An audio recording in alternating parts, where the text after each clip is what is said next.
بسم الله الرحمن الرحيم. الحمد لله رب العالمين، وأشهد أن لا إله إلا الله وحده لا شريك له، وأشهد أن محمدا عبده ورسوله صلى الله وسلم عليه وعلى آله وأصحابه أجمعين. اللهم انفعنا بما علمتنا وعلمنا ما ينفعنا وزدنا علما. اللهم أصلح لنا شأننا كله ولا تكلنا إلى أنفسنا طرفة عين. اللهم اغفر لنا ذنبنا كله دقه وجله وأوله وآخره وعلانيته وسره. أما بعد. സഹോദരങ്ങളെ, ഇന്ന് ഒരു പുതിയ ദർസ് നമ്മൾ ആരംഭിക്കുകയാണ്.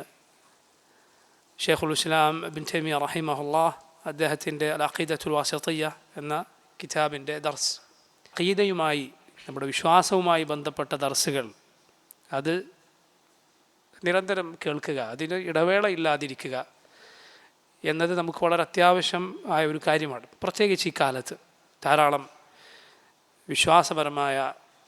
വിശ്വാസവുമായി ബന്ധപ്പെട്ട ശുബ്ഹത്തുകൾ പ്രചരിപ്പിക്കപ്പെടുന്ന, ദീനിൻ്റെ മുസല്ലമാത്തുകളെ അഥവാ ദീനിൽ എല്ലാവരും അംഗീകരിക്കുന്ന, ഇന്നലെ വരെ സർവാംഗീകൃതമായ കാര്യങ്ങൾ പോലും തള്ളിക്കളയുന്ന, ചോദ്യം ചെയ്യുന്ന പല തിന്മയുടെ ആളുകളും വ്യാപിച്ചിട്ടുള്ള ഇക്കാലത്ത് പ്രത്യേകിച്ച് ഷെയ്ഖുൽ ഇസ്ലാം ഇബ്നു തൈമിയ്യ റഹിമഹുല്ലാഹ് അദ്ദേഹത്തിൻ്റെ അൽ അഖീദത്തുൽ വാസിത്തിയ്യ എന്ന ശ്രേഷ്ഠമായ, ഏറെ പ്രസിദ്ധമായ, ധാരാളക്കണക്കിന് പ്രധാനപ്പെട്ട പാഠങ്ങൾ ഉൾക്കൊള്ളുന്ന റിസാലയാണ് ഇൻഷാ അല്ലാഹ് ഇന്നു മുതൽ നമ്മൾ ആരംഭിക്കുന്നത്. ഈ കിതാബിനെ കുറിച്ച് പറയുന്നതിന് മുൻപ്, അതിലെ വിഷയത്തിലേക്ക് കടക്കുന്നതിന് മുൻപ്, ഈ കിതാബ് എഴുതിയിട്ടുള്ള മഹാനായ ഇമാം അബുൽ അബ്ബാസ് തഖിയുദ്ദീൻ ഷെയ്ഖുൽ ഇസ്ലാം അഹ്മദ് ഇബ്നു അബ്ദുൽ ഹലീം ഇബ്നു അബ്ദുസ്സലാം ഇബ്നു തൈമിയ്യ റഹിമഹുല്ലാഹ് അദ്ദേഹത്തെക്കുറിച്ച് ചുരുങ്ങിയ രൂപത്തിൽ നമ്മളൊന്ന് മനസ്സിലാക്കുക. ഇബ്നു തൈമിയ്യ എന്ന പേര് കേൾക്കാത്ത ആളുകൾ വളരെ കുറവായിരിക്കും. ആരാണ് ഷെയ്ഖുൽ ഇസ്ലാം ഇബ്നു തൈമിയ്യ റഹിമഹുല്ലാഹ്? അബുൽ അബ്ബാസ് എന്നതാണ് അദ്ദേഹത്തിൻ്റെ കുനിയത്ത്. തഖിയുദ്ദീൻ എന്ന പേരിലാണ് അദ്ദേഹം, ആ ലഖബിലാണ് അറിയപ്പെടുന്നത്. അഹ്മദ് ഇബ്നു അബ്ദുസ്സലാം ഇബ്നു അബ്ദുൽ ഹലീം ഇബ്നു അബ്ദുസ്സലാം ഇബ്നു തൈമിയ്യ. അദ്ദേഹത്തിൻ്റെ കുടുംബം ആലു തൈമിയ്യ എന്നാണ് അറിയപ്പെടുന്നത്. അദ്ദേഹത്തിൻ്റെ പൂർവ്വപിതാക്കളിൽ അഞ്ചാമത്തെ ആൾ മുഹമ്മദ്. അദ്ദേഹത്തിൻ്റെ ഉമ്മയുടെ പേരായിരുന്നു തൈമിയ്യ. അവരെക്കുറിച്ച് ചരിത്രത്തിൻ്റെ ഗ്രന്ഥങ്ങളിൽ കാണാം. അവർ സാലിഹത്തായ ഒരു സ്ത്രീയായിരുന്നു. അതുകൊണ്ട് അവരിലേക്ക് ചേർത്തി ആ കുടുംബം പിന്നീട് ആലു തൈമിയ്യ എന്ന് അറിയപ്പെട്ടു. ഷെയ്ഖുൽ ഇസ്ലാം ഇബ്നു തൈമിയ്യ ഒരു ഇൽമിൻ്റെ കുടുംബത്തിലാണ് ജനിച്ചത്. അദ്ദേഹത്തിൻ്റെ കുടുംബം പണ്ഡിതന്മാരുടെ കുടുംബമായിരുന്നു, അറിവിൻ്റെ കുടുംബമായിരുന്നു അത്. അദ്ദേഹത്തിൻ്റെ പിതാവ് അബ്ദുൽ ഹലീം ഷിഹാബുദ്ദീൻ എന്ന് അദ്ദേഹം അറിയപ്പെട്ടിരുന്നു. അദ്ദേഹത്തിൻ്റെ പിതാവ് അഥവാ ഷെയ്ഖുൽ ഇസ്ലാമിൻ്റെ ജദ്, അദ്ദേഹത്തിൻ്റെ പിതാമഹൻ അബ്ദുസ്സലാം വളരെ അറിയപ്പെട്ട പണ്ഡിതനാണ്. മജ്ദുദ്ദീൻ അബുൽ ബറക്കാത്ത് ഇബ്നു തൈമിയ്യ, അതാണ് അദ്ദേഹത്തിൻ്റെ പിതാമഹൻ. അദ്ദേഹത്തിന് അറിയപ്പെട്ട ഗ്രന്ഥങ്ങളുണ്ട്. ഫിഖ്ഹിൽ വളരെ അറിയപ്പെട്ട കിതാബുകൾ, മറ്റു വിഷയങ്ങളിൽ ഒക്കെ അറിയപ്പെട്ട കിതാബുകളുള്ള വലിയ പണ്ഡിതനായിരുന്നു അദ്ദേഹത്തിൻ്റെ പിതാമഹൻ അബുൽ ബറക്കാത്ത് മജ്ദുദ്ദീൻ ഇബ്നു തൈമിയ്യ. ഇന്നും അദ്ദേഹത്തിൻ്റെ ഗ്രന്ഥങ്ങൾ ലഭ്യമാണ്. പണ്ഡിതന്മാർ അതിൽ നിന്ന് ഉദ്ധരിക്കാറുണ്ട്. ഇങ്ങനെ അറിയപ്പെട്ട പണ്ഡിതൻ തന്നെയായിരുന്നു അദ്ദേഹത്തിൻ്റെ പിതാമഹനും. ഇൽമിൻ്റെ കുടുംബത്തിലാണ് അദ്ദേഹം ജനിച്ചത്. നോക്കൂ, ഹറാൻ എന്നു പേരുള്ള ഒരു പ്രദേശത്താണ് ഷെയ്ഖുൽ ഇസ്ലാം ജനിക്കുന്നത്. ഹിജറ 661. ഹറാൻ എന്നു പേരുള്ള പ്രദേശത്ത്. ഈ പ്രദേശം ഷാമിൻ്റെ ഭാഗമായ, പഴയ ഷാമിൻ്റെ ഭാഗമായിരുന്നു. ഇന്നത്തെ തുർക്കിയയിലാണ് ഈ നാട് എന്ന് പറയപ്പെടുന്നുണ്ട്. അല്ലാത്ത അഭിപ്രായങ്ങളുമുണ്ട്. ഹറാൻ എന്ന് പണ്ടറിയപ്പെട്ട നാട് ഇന്ന് ഏത് പ്രദേശത്താണ് നിലകൊള്ളുന്നത്? കാരണം സ്ഥലങ്ങളുടെ, നാടുകളുടെ പേരുകൾ അത് ചില കാലങ്ങളിൽ വ്യത്യാസപ്പെടാറുണ്ട്. ഒരു കാലത്ത് ഒരു പേരിൽ അറിയപ്പെട്ട ഒരു സ്ഥലം, അതേ പേരിൽ വേറെയും സ്ഥലങ്ങൾ, വേറെയും നാടുകൾ ഉണ്ടാകാം. ഇന്നും അങ്ങനെയുണ്ട്. ഷെയ്ഖുൽ ഇസ്ലാം ഹറാനിൽ ഹിജ്റ 661 ജനിച്ചത്. അദ്ദേഹത്തിൻ്റെ ചെറിയ പ്രായത്തിൽ അദ്ദേഹത്തിൻ്റെ കുടുംബം ഷാമിലേക്ക് ഹിജ്റ പോവുകയുണ്ടായി. ആ നാട് ഉപേക്ഷിച്ച് ദീൻ സംരക്ഷിക്കാൻ വേണ്ടി പോകാൻ അവർ നിർബന്ധിതരായി. കാരണം ആ സമയത്ത് ഹറാനിൽ തർത്താരികളുടെ കൊടിയ ആക്രമണവും യുദ്ധവുമെല്ലാം ഉണ്ടായിരുന്നു. മുസ്ലിമീങ്ങൾക്കെതിരിൽ തർത്താരികൾ വലിയ അക്രമവും കൂട്ടക്കൊലപാതകങ്ങളുമൊക്കെ നടത്തിയ ചരിത്രം വളരെ വളരെ വളരെ ചരിത്രത്തിൽ അറിയപ്പെട്ടതാണ്. ബഗ്ദാദ് നിശേഷം തകർത്ത് കളഞ്ഞ പുഴകൾ, അതിലെ വെള്ളം ചുവന്ന നിറമാകുമാറ് കൂട്ടക്കൊലകൾ നടത്തിയ ചരിത്രം തർത്താരികൾക്കും അതുപോലെ ചെങ്കിസ് ഖാനുമൊക്കെ ഉണ്ടായിരുന്നു. മുസ്ലിമീങ്ങളുടെ നാടുകൾ പാടെ നശിപ്പിച്ചവരായിരുന്നു അവർ. അതുകൊണ്ട് ആ ശത്രുക്കളിൽ നിന്ന് രക്ഷപ്പെടാൻ ഷെയ്ഖുൽ ഇസ്ലാമിൻ്റെ കുടുംബം, അദ്ദേഹത്തിൻ്റെ ചെറിയ പ്രായം, ഏതാണ്ട് 7 വയസ്സ് പ്രായമുള്ളപ്പോൾ ഹറാനിൽ നിന്ന് രക്ഷപ്പെട്ടു. അവരൊരു കാളവണ്ടിയിലാണ് പുറപ്പെട്ടത് എന്നാണ്. അവർ അവരുടെ കിതാബുകളും, അതൊരു പണ്ഡിത കുടുംബമായിരുന്നു, അങ്ങനെയുള്ള കാര്യങ്ങളുമെല്ലാം വഹിച്ച് ആ വണ്ടിയിൽ പുറപ്പെട്ടു പോയി. അതിനിടയിൽ ഈ മൃഗം സഞ്ചരിക്കാതെയായി. ശത്രു അവരെ പിടികൂടും, അവരെ നശിപ്പിക്കുമെന്ന ഭയം അവർക്കുണ്ടായി. അള്ളാഹുവിനോട് അവർ ആത്മാർത്ഥമായി പ്രാർത്ഥിക്കുകയും അവരോട് സഹായം തേടുകയും ചെയ്തു. അള്ളാഹുവിൻ്റെ സഹായമുണ്ടായി. അവരുടെ വാഹനം ഉരുട്ടിയ മൃഗം അത് വീണ്ടും ഉണർന്ന് സഞ്ചരിക്കുകയും അങ്ങനെ ആ നാട്ടിൽ നിന്ന് രക്ഷപ്പെട്ട് അവർ ഷാമിൽ എത്തിച്ചേരുകയും ചെയ്തു. അങ്ങനെ പിന്നീട് ഷാമിലായിരുന്നു ഷെയ്ഖുൽ ഇസ്ലാം റഹിമഹുല്ലാ ചെറിയ പ്രായം തൊട്ട് വളർന്നത്. വളരെ ചെറിയ പ്രായം തൊട്ടേ ദീനിയായ ബോധത്തിനും അറിവിനോടുള്ള താല്പര്യത്തിനും ഒക്കെ അറിയപ്പെട്ട ആളായിരുന്നു ഷെയ്ഖുൽ ഇസ്ലാം. വളരെ വളരെ ചെറിയ പ്രായം തൊട്ട്, ചെറിയ പ്രായത്തിലുള്ള ആളുകൾ പൊതുവെ ചെന്ന് ചാടാറുള്ള മോശമായ കാര്യങ്ങളിലേക്കോ അല്ലെങ്കിൽ ദുഷ്പേരുകളിലേക്കോ ഒന്നും ചെല്ലാതെ അള്ളാഹു റബ്ബുൽ ആലമീൻ അവൻ്റെ മഹത്തരമായ സംരക്ഷണം ലഭിച്ച ആ രൂപത്തിൽ വളർന്നു വന്ന ഒരു പണ്ഡിതനായിരുന്നു ഷെയ്ഖുൽ ഇസ്ലാം ഇബ്ൻ തൈമിയ്യ റഹിമഹുല്ലാ. അത് അദ്ദേഹത്തിൻ്റെ വൈജ്ഞാനിക ജീവിതത്തിൽ വലിയ സ്വാധീനം ചെലുത്തി. ഒരാളും ആ കാലത്തോ അല്ലെങ്കിൽ അതിനു മുൻപ് ഒരുപാട് തലമുറകൾക്ക് മുന്നെയോ അതിനുശേഷം ഇന്നോളമോ ആളുകൾക്ക് നേടിയെടുക്കാൻ സാധിക്കാത്ത അഗാധമായ വിജ്ഞാനം, ശർഈയായ ഇൽം ഷെയ്ഖുൽ ഇസ്ലാം റഹിമഹുല്ലാ കരസ്ഥമാക്കുകയുണ്ടായി. ചെറിയ പ്രായത്തിൽ തന്നെ അള്ളാഹുവിനെ സൂക്ഷിച്ച് സുരക്ഷിതമായ അശ്ലീലങ്ങളിലേക്കൊന്നും പോകാത്ത ജീവിതമായിരുന്നു അദ്ദേഹം നയിച്ചിരുന്നത്. അദ്ദേഹത്തിൻ്റെ ബുദ്ധിശക്തിയും ഓർമ്മശക്തിയുമെല്ലാം ആളുകളെ അത്ഭുതപ്പെടുത്തിയിരുന്നു. ജനങ്ങളെല്ലാം ആശ്ചര്യപ്പെട്ടു പോകുന്ന, അവർ സ്തംഭിച്ചു പോകുന്ന രൂപത്തിലുള്ള ബുദ്ധികൂർമ്മതയും അതുപോലെ അതിവേഗം ഹെഫ്ളാക്കാനുള്ള, മനഃപ്പാഠമാക്കാനുള്ള കഴിയും, ആ ഹെഫ്ളാക്കിയ കാര്യം നിലനിർത്താനുമുള്ള വലിയ തൗഫീഖ് അദ്ദേഹത്തിന് ലഭിച്ചിരുന്നു. അദ്ദേഹത്തെക്കുറിച്ച് പറയപ്പെട്ടത് കാണാം, അദ്ദേഹത്തിന് ഒരു കിതാബ് ഒരു തവണ വായിച്ചാൽ മതി, കല്ലിൽ കൊത്തിവെച്ചതുപോലെ അദ്ദേഹത്തിൻ്റെ ഹൃദയത്തിൽ പിന്നീട് അത് പതിഞ്ഞിരിക്കുമെന്ന്. ഒരൊറ്റ തവണ വായിച്ചാൽ, ഒരു തവണ വായിച്ചാൽ അത് അത്രയും കൃത്യമായ രൂപത്തിൽ അദ്ദേഹത്തിൻ്റെ ഹൃദയത്തിലുണ്ടാകും. പിന്നീട് അതിലേക്ക് ആ കിതാബൊന്ന് വായിച്ചു നോക്കേണ്ട ആവശ്യമില്ലാത്ത വിധം. അതുപോലെ അദ്ദേഹത്തിൻ്റെ ഹിഫ്ൾ അത് ഉറച്ച ഹിഫ്ളായിരുന്നു. ഈ കിതാബ് നമ്മൾ പഠിക്കാൻ ഉദ്ദേശിക്കുന്ന വാസത്തിയ്യ എന്ന ഗ്രന്ഥം തന്നെ അതിന് ഉദാഹരണമാണ്. ഷെയ്ഖുൽ ഇസ്ലാം ഇത് എഴുതുന്നത് അസ്ർ നിസ്കാരത്തിന് ശേഷം ഒരിരിപ്പിലാണ്. ഒരിരിപ്പിൽ അസ്റിന് ശേഷം എത്ര ആയത്തുകൾ ഈ റിസാലയിലുണ്ട്, എത്ര ഹദീസുകളുണ്ട്, അതുപോലെ മുൻഗാമികളുടെ വാക്കുകൾ, ഇതെല്ലാം അതിൻ്റെ പദങ്ങൾ എങ്ങനെയാണോ, അത് ആശയം ഉദ്ധരിക്കുക എന്ന രീതിയിലല്ല, മറിച്ച് പദാനുപദം ഇതിൻ്റെ ലഫ്ള് തെറ്റാതെ ഉദ്ധരിച്ച് അദ്ദേഹം തൻ്റെ ഹിഫ്ളിൽ നിന്ന് എഴുതിയത് കാണാം. പരിശുദ്ധ ഖുർആൻ അതിൽ അദ്ദേഹത്തിന് അഗാധമായ വിജ്ഞാനമുണ്ടായിരുന്നു. ഖുർആനിൻ്റെ തഫ്സീറിൽ ഷെയ്ഖുൽ ഇസ്ലാമിൻ്റെ അറിവ്, അദ്ദേഹത്തിൻ്റെ അഗാധമായ വിജ്ഞാനം ആളുകൾ അത്ഭുതപ്പെടുത്തിയിരുന്നു. ഒരുപാട് മുൻഗാമികളുടെ തഫ്സീറുകൾ അദ്ദേഹം ഹൃദിസ്ഥമാക്കിയിരുന്നു. പല ആളുകൾക്കും തഫ്സീറിൽ ഈ ആയത്തിൻ്റെ അർത്ഥം എന്താണ്, അതിൻ്റെ ഉദ്ദേശം എന്താണ് എന്നതിൽ ചില ഇഷ്കാലുകളുള്ള, സംശയങ്ങളുള്ള ആയത്തുകളെ മനോഹരമായി ആ സംശയങ്ങൾ തീർത്തുകൊണ്ട് ഷെയ്ഖുൽ ഇസ്ലാം ഇബ്നു തൈമിയ്യ റഹിമഹുല്ലാഹ് വിശദീകരിച്ചിരുന്നു.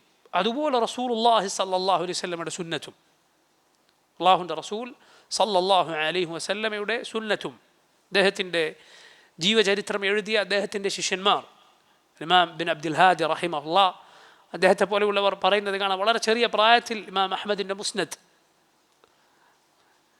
20,000-ലധികം ഹദീസുകളുള്ള മുസ്നദ് അത് അദ്ദേഹം പഠിക്കുകയുണ്ടായി. അതുപോലെ ഇമാം തബ്രാനിയുടെ മുഅ്ജം, ഇങ്ങനെയുള്ള വലിയ വലിയ ഹദീസിൻ്റെ ഗ്രന്ഥങ്ങൾ അദ്ദേഹം പഠിച്ചു. അത് ഇന്ന കിതാബിൽ നിന്നുള്ളതാണ് ഈ ഹദീസ് എന്ന് അദ്ദേഹം അതിലേക്ക് ചേർത്തി പറയാൻ, തൻ്റെ ഹിഫ്ളിൽ നിന്ന് പറയാൻ അദ്ദേഹത്തിന് പ്രയാസമുണ്ടായിരുന്നില്ല.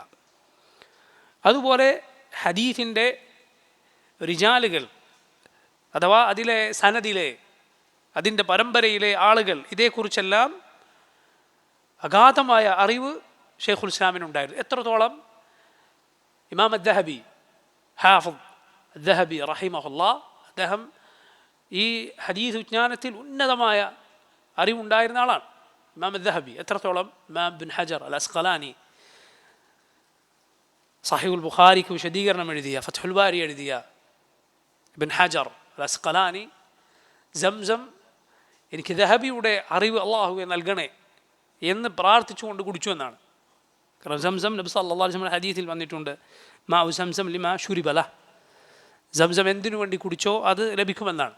ദുനിയാവിൻ്റെയോ പരലോകത്തിൻ്റെയോ ആഗ്രഹങ്ങൾ ചോദിച്ചുകൊണ്ട് അത് കുടിക്കുക, അത് അള്ളാഹു നൽകാൻ കാരണമാകും. ഷിഫാഉ സഖ്മിൻ വ തആമു തഅമിൻ, റസൂലുള്ളാഹി സ്വല്ലല്ലാഹു അലൈഹി വസല്ലം പറഞ്ഞു, അത് രോഗങ്ങൾക്ക് ശമനമാണ്, അതുപോലെ ഭക്ഷണത്തിന് പകരമാണ്. വയറ് നിറയും. അത് കഴിച്ച് കുറേ ദിവസങ്ങൾ ഭക്ഷണമില്ലാതെ കഴിച്ചു കൂട്ടാൻ സാധിച്ചു. ചില സഹാബിമാർ അങ്ങനെ ചെയ്തിരുന്നു. അവർ പ്രയാസപ്പെട്ട് മുശ്രിക്കുകളുടെ മർദ്ദനവും മറ്റും ലഭിച്ച് ആ സമയത്ത് സഹാബിമാരിൽ ഒരാൾ അത് കുടിച്ച് ദിവസങ്ങൾ കഴിച്ചു കൂട്ടിയത് കാണാം. ബിൻ ഹജർ ഇങ്ങനെ സംസം കുടിക്കാൻ മാത്രം വിജ്ഞാനമുണ്ടായിരുന്ന ബിൻ ഹജർ ആരാണ്? സുബ്ഹാനല്ലാഹ്, ഹദീസ് വിജ്ഞാനത്തിൽ ബിൻ ഹജറിൻ്റെ സ്ഥാനം എത്ര വലുതാണ്. ആ ഇബ്ൻ ഹജറാണ് ഈ പറയുന്നത്. കാരണം ഒരു ചൊല്ലുണ്ട്, അഹ്ലുൽ ഫദ്ലിൻ്റെ ഫദ്ൽ, ശ്രേഷ്ഠതയുള്ള ആളുകളുടെ ശ്രേഷ്ഠതയുള്ളവരാണ് മനസ്സിലാക്കുക. അതല്ലാതെ മുത്തും കാഷ്ടവും തമ്മിൽ വേർതിരിക്കാൻ അറിയാത്ത ആളുകൾ, അവർക്ക് നന്മയുടെ വില അറിയുകയില്ല. അമൂല്യമായത് അതിൻ്റെ വില അറിയാൻ ആ ആൾക്കൊരു അറിവ് വേണം, ആൾക്കൊരു നിലവാരം വേണം. അഹ്ലുൽ ഫദ്ലിൻ്റെ ഫദ്ൽ ആർക്കാണ് അറിയുക? അഹ്ലുൽ ഫദ്ലിനാണ് അറിയുക. നന്മയുടെ ആളുകളുടെ നന്മ, അവരുടെ വിലയും നിലയും അവരുടെ നിലവാരവും നന്മയുള്ളവർക്കേ മനസ്സിലാവുകയുള്ളൂ, അല്ലാത്തവരത് മനസ്സിലാവുകയില്ല. ഇബ്നു ഹജർ ഇങ്ങനെ പറഞ്ഞ ഇമാം അദ്ദഹബി റഹിമഹുല്ലാഹ് തൻ്റെ ഉസ്താദ് കൂടിയായ, തൻ്റെ ഷെയ്ഖ് കൂടിയായ ഷെയ്ഖുൽ ഇസ്ലാം ഇബ്നു തൈമിയ്യ റഹിമഹുല്ലാഹ് അദ്ദേഹത്തെക്കുറിച്ച് പറഞ്ഞത് കാണാം, യസ്ദുഖു അലൈഹി അൻ യുഖാൽ കുല്ലു ഹദീസിൻ ലാ യഅരിഫുഹു ഇബ്നു തൈമിയ്യ ഫലൈസ ബിഹദീസ് വലാകിന്നൽ ഇഹാതത ലില്ലാഹ്. ഇമാം അദ്ദഹബി പറഞ്ഞു, യസ്ദുഖു അലൈഹി അൻ യുഖാൽ, ഇങ്ങനെ പറഞ്ഞാൽ തെറ്റാവുകയില്ല. കുല്ലു ഹദീസിൻ ലാ യഅരിഫുഹു ഇബ്നു തൈമിയ്യ ലൈസ ബിഹദീസ് ഫലൈസ ബിഹദീസ്. ഇബ്നു തൈമിയ്യ അറിയാത്തൊരു ഹദീസ് അല്ല എന്ന് പറഞ്ഞാൽ പോലും തെറ്റാവുകയില്ല. വലാകിന്നൽ ഇഹാതത ലില്ലാഹ്, എന്നാലെല്ലാം അറിയുന്നവൻ, സകലതും ചൂഴ്ന്നറിയുന്നവൻ റബ്ബ് മാത്രമാണ്. അത്രയും വിജ്ഞാനം ഷെയ്ഖുൽ ഇസ്ലാമിന് റസൂലുള്ളാഹി സ്വല്ലല്ലാഹു അലൈഹി വസല്ലമയുടെ ഹദീസിനെ കുറിച്ച്, അതിലെ സഹീഹിനെയും സഖീമിനെയും വേർതിരിക്കുന്നതിനെക്കുറിച്ച് ഷെയ്ഖുൽ ഇസ്ലാമിനുണ്ടായിരുന്നു. ഖുർആനിലും സുന്നത്തിലും അതുപോലെ ഫിഖ്ഹിൻ്റെ അതിൻ്റെ ആഴങ്ങളിൽ, അതിൻ്റെ ഉസൂലുകളിൽ ഷെയ്ഖുൽ ഇസ്ലാം ആഴ്ന്നിറങ്ങി. ഇസ്ലാമിക വിജ്ഞാനങ്ങൾ ഓരോന്നോരോന്നായി ഷെയ്ഖുൽ ഇസ്ലാം പഠിച്ചു. എത്രത്തോളം പണ്ഡിതന്മാർ പറഞ്ഞത് കാണാം. അദ്ദേഹം ഏതെങ്കിലും ഒരു വിഷയത്തെക്കുറിച്ച് സംസാരിച്ചാൽ ആളുകൾക്ക് തോന്നിപ്പോകും ഇദ്ദേഹത്തിന് ഈ വിഷയമല്ലാതെ മറ്റൊന്നും അറിയില്ല. അത്രയും ആഴത്തിൽ ആ വിഷയത്തെക്കുറിച്ച് ഷെയ്ഖുൽ ഇസ്ലാം സംസാരിക്കും. ഇദ്ദേഹത്തെ പോലെ ഈ വിഷയം അറിയുന്ന മറ്റാരുമില്ല എന്ന് ആളുകൾ പറഞ്ഞു പോകും. എന്നാലും മറ്റൊരു വിഷയത്തെക്കുറിച്ച് സംസാരിച്ചാലും അദ്ദേഹം അങ്ങനെ തന്നെയാണ്. മാത്രമല്ല, സുബ്ഹാനല്ലാഹ്, എതിരാളികളായ ആളുകൾ പല പല മദ്ഹബുകളിൽ തെറ്റായ ചിന്താഗതികളിൽ ഉള്ള ആളുകൾ അവരുടെ മദ്ഹബിനെ കുറിച്ച് അവരെക്കാൾ ഷെയ്ഖുൽ ഇസ്ലാമിന് അറിവുണ്ടായിരുന്നു എന്നാണ്. അല്ലാഹു അക്ബർ. പല പല മദ്ഹബുകളിൽ ആളുകൾ ഷെയ്ഖുൽ ഇസ്ലാമിനോട് മുനാദറക്ക്, ഷെയ്ഖുൽ ഇസ്ലാം അവരുമായി സംഭാഷണത്തിനോ അല്ലെങ്കിൽ വാദപ്രതിവാദത്തിനോ നിന്നാൽ അവരുടെ മദ്ഹബിനെ കുറിച്ച് അവരെക്കാൾ നന്നായി ആർക്കറിയും? ഷെയ്ഖുൽ ഇസ്ലാമിന് അറിയുമായിരുന്നു. ഇത്രയും അഗാധമായ വിജ്ഞാനം അദ്ദേഹത്തിന് ഉണ്ടായിരുന്നു. അങ്ങനെ 20 വയസ്സ് തികയുന്നതിനു മുൻപ് ഷെയ്ഖുൽ ഇസ്ലാം ജനങ്ങൾക്ക് ഫത്വകൾ നൽകിയിരുന്നു. സുബ്ഹാനല്ലാഹ്, അറിവിൻ്റെ ആളുകളുടെ കാലമാണത്. വിവരമുള്ളവർ കുറഞ്ഞ തോന്നിയവരൊക്കെ മുഫ്തിമാരായി മാറുന്ന കാലമല്ല ഇത്, മറിച്ച് വിജ്ഞാനത്തിൻ്റെ കാലമാണ്. ആ അറിവിൻ്റെ കാലത്ത് ഈ ചെറിയ പ്രായത്തിൽ ജനങ്ങൾക്ക് ഫത്വ നൽകാൻ, മുനാദറകൾക്ക്, വലിയ വലിയ വിഷയങ്ങളിൽ അറിവുള്ള ആളുകളുമായി സംവാദത്തിന് നിൽക്കാൻ മാത്രം അറിവ് 20 വയസ്സിൽ താഴെയുള്ളപ്പോൾ ഷെയ്ഖുൽ ഇസ്ലാം ബിൻ തൈമിയ്യ റഹിമഹുല്ലാ അദ്ദേഹം നേടുകയുണ്ടായി. അതോടൊപ്പം ഈ അറിവിനോടൊപ്പം അദ്ദേഹം അള്ളാഹുവിനെ സൂക്ഷിച്ച് ജീവിച്ച ഒരു മഹാപണ്ഡിതനായിരുന്നു.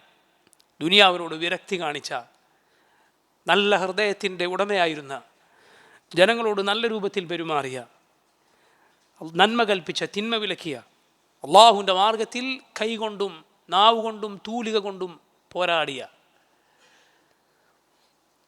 ജനങ്ങൾക്ക് ഉദാരമായി തൻ്റെ കയ്യിലുള്ളത് നൽകിയിരുന്ന, ധീരനായിരുന്ന, ബിദ്അത്തുകാരെ തകർത്ത, ഇസ്ലാമിൻ്റെ ശത്രുക്കളെ മുട്ടുകുത്തിച്ച മഹാപണ്ഡിതനായിരുന്നു ഷെയ്ഖുൽ ഇസ്ലാം ബിൻ തൈമിയ്യ റഹിമഹുല്ലാ. അദ്ദേഹത്തിൻ്റെ ശിഷ്യന്മാരിൽ പ്രമുഖനായിരുന്ന മറ്റൊരു മഹാപണ്ഡിതൻ അബുൽ ഹജ്ജാജ് ഹാഫിദ് അൽ മിസ്സി റഹിമഹുല്ലാ, അദ്ദേഹം പറയുകയുണ്ടായി, മാ റഅയ്തു മിസ്ല, ഇബ്നു തൈമിയ്യയെ പോലെ ഒരാളെ ഞാൻ കണ്ടിട്ടില്ല. പറയുന്നത് ഏതെങ്കിലും സാധാരണക്കാരനല്ല. അബുൽ ഹജ്ജാജ് അൽ മിസ്സി റഹിമഹുല്ലാ വലിയ പണ്ഡിതനാണ്. നബി സല്ലല്ലാഹു അലൈഹി വസല്ലമയുടെ ഹദീസുകളിൽ അതിൻ്റെ റിജാലുകളെക്കുറിച്ചെല്ലാം വലിയ അറിവുണ്ടായിരുന്ന പണ്ഡിതനാണ്. ഹാഫിദ് അൽ മിസ്സി പറയുകയാണ്, മാ റഅയ്തു മിസ്ല, ഇബ്നു തൈമിയ്യയെ പോലെ ഒരാളെ ഞാൻ കണ്ടിട്ടില്ല. വലാ റഅ ഹുവ മിസ്ല നഫ്സിഹി, ഇബ്നു തൈമിയ്യയെ പോലെ ഒരാളെ കണ്ടിട്ടില്ല. ഇബ്നു തൈമിയ്യയെ പോലെ ഒരാളെ കണ്ടിട്ടില്ല. വമാ റഅയ്തു അഹദൻ അഅലമ ബികിതാബില്ലാഹ് വസുന്നത്തി റസൂലിഹി സല്ലല്ലാഹു അലൈഹി വസല്ലം വലാ അത്ബഅ ലഹുമാ മിൻഹു. ഇബ്നു തൈമിയ്യയെ പോലെ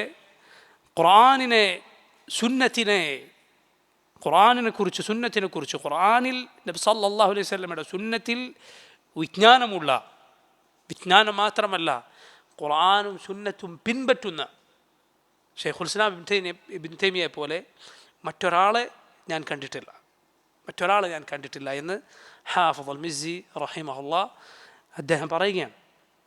ഇങ്ങനെ നോക്കൂ, ഷെയ്ഖുൽ ഇസ്ലാമിൻ്റെ അറിവിനെക്കുറിച്ച് അക്കാലത്ത് ജീവിച്ചവർക്കും പിൽക്കാലത്ത് ജീവിച്ചവർക്കും അനുകൂലികൾക്കും പ്രതികൂലികൾക്കും അഭിപ്രായ വ്യത്യാസമില്ല. ഇബ്നു തൈമിയ്യയുടെ അറിവിനെക്കുറിച്ച്, ഇബ്നു തൈമിയ്യ വിജ്ഞാനത്തിൻ്റെ ഒരു സാഗരമായിരുന്നു എന്നതിനെക്കുറിച്ച് കൂടെ ജീവിച്ചവർക്കോ ഉസ്താദുമാർക്കോ ശിഷ്യന്മാർക്കോ അനുകൂലികൾക്കോ പ്രതികൂലികൾക്കോ പിൽക്കാലത്ത് കഴിഞ്ഞു പോയവർക്കോ അഭിപ്രായ വ്യത്യാസമില്ല. അത്രയും അഗാധമായ വിജ്ഞാനം ഷെയ്ഖുൽ ഇസ്ലാം റഹിമഹുല്ലാ അദ്ദേഹത്തിനുണ്ടായിരുന്നു.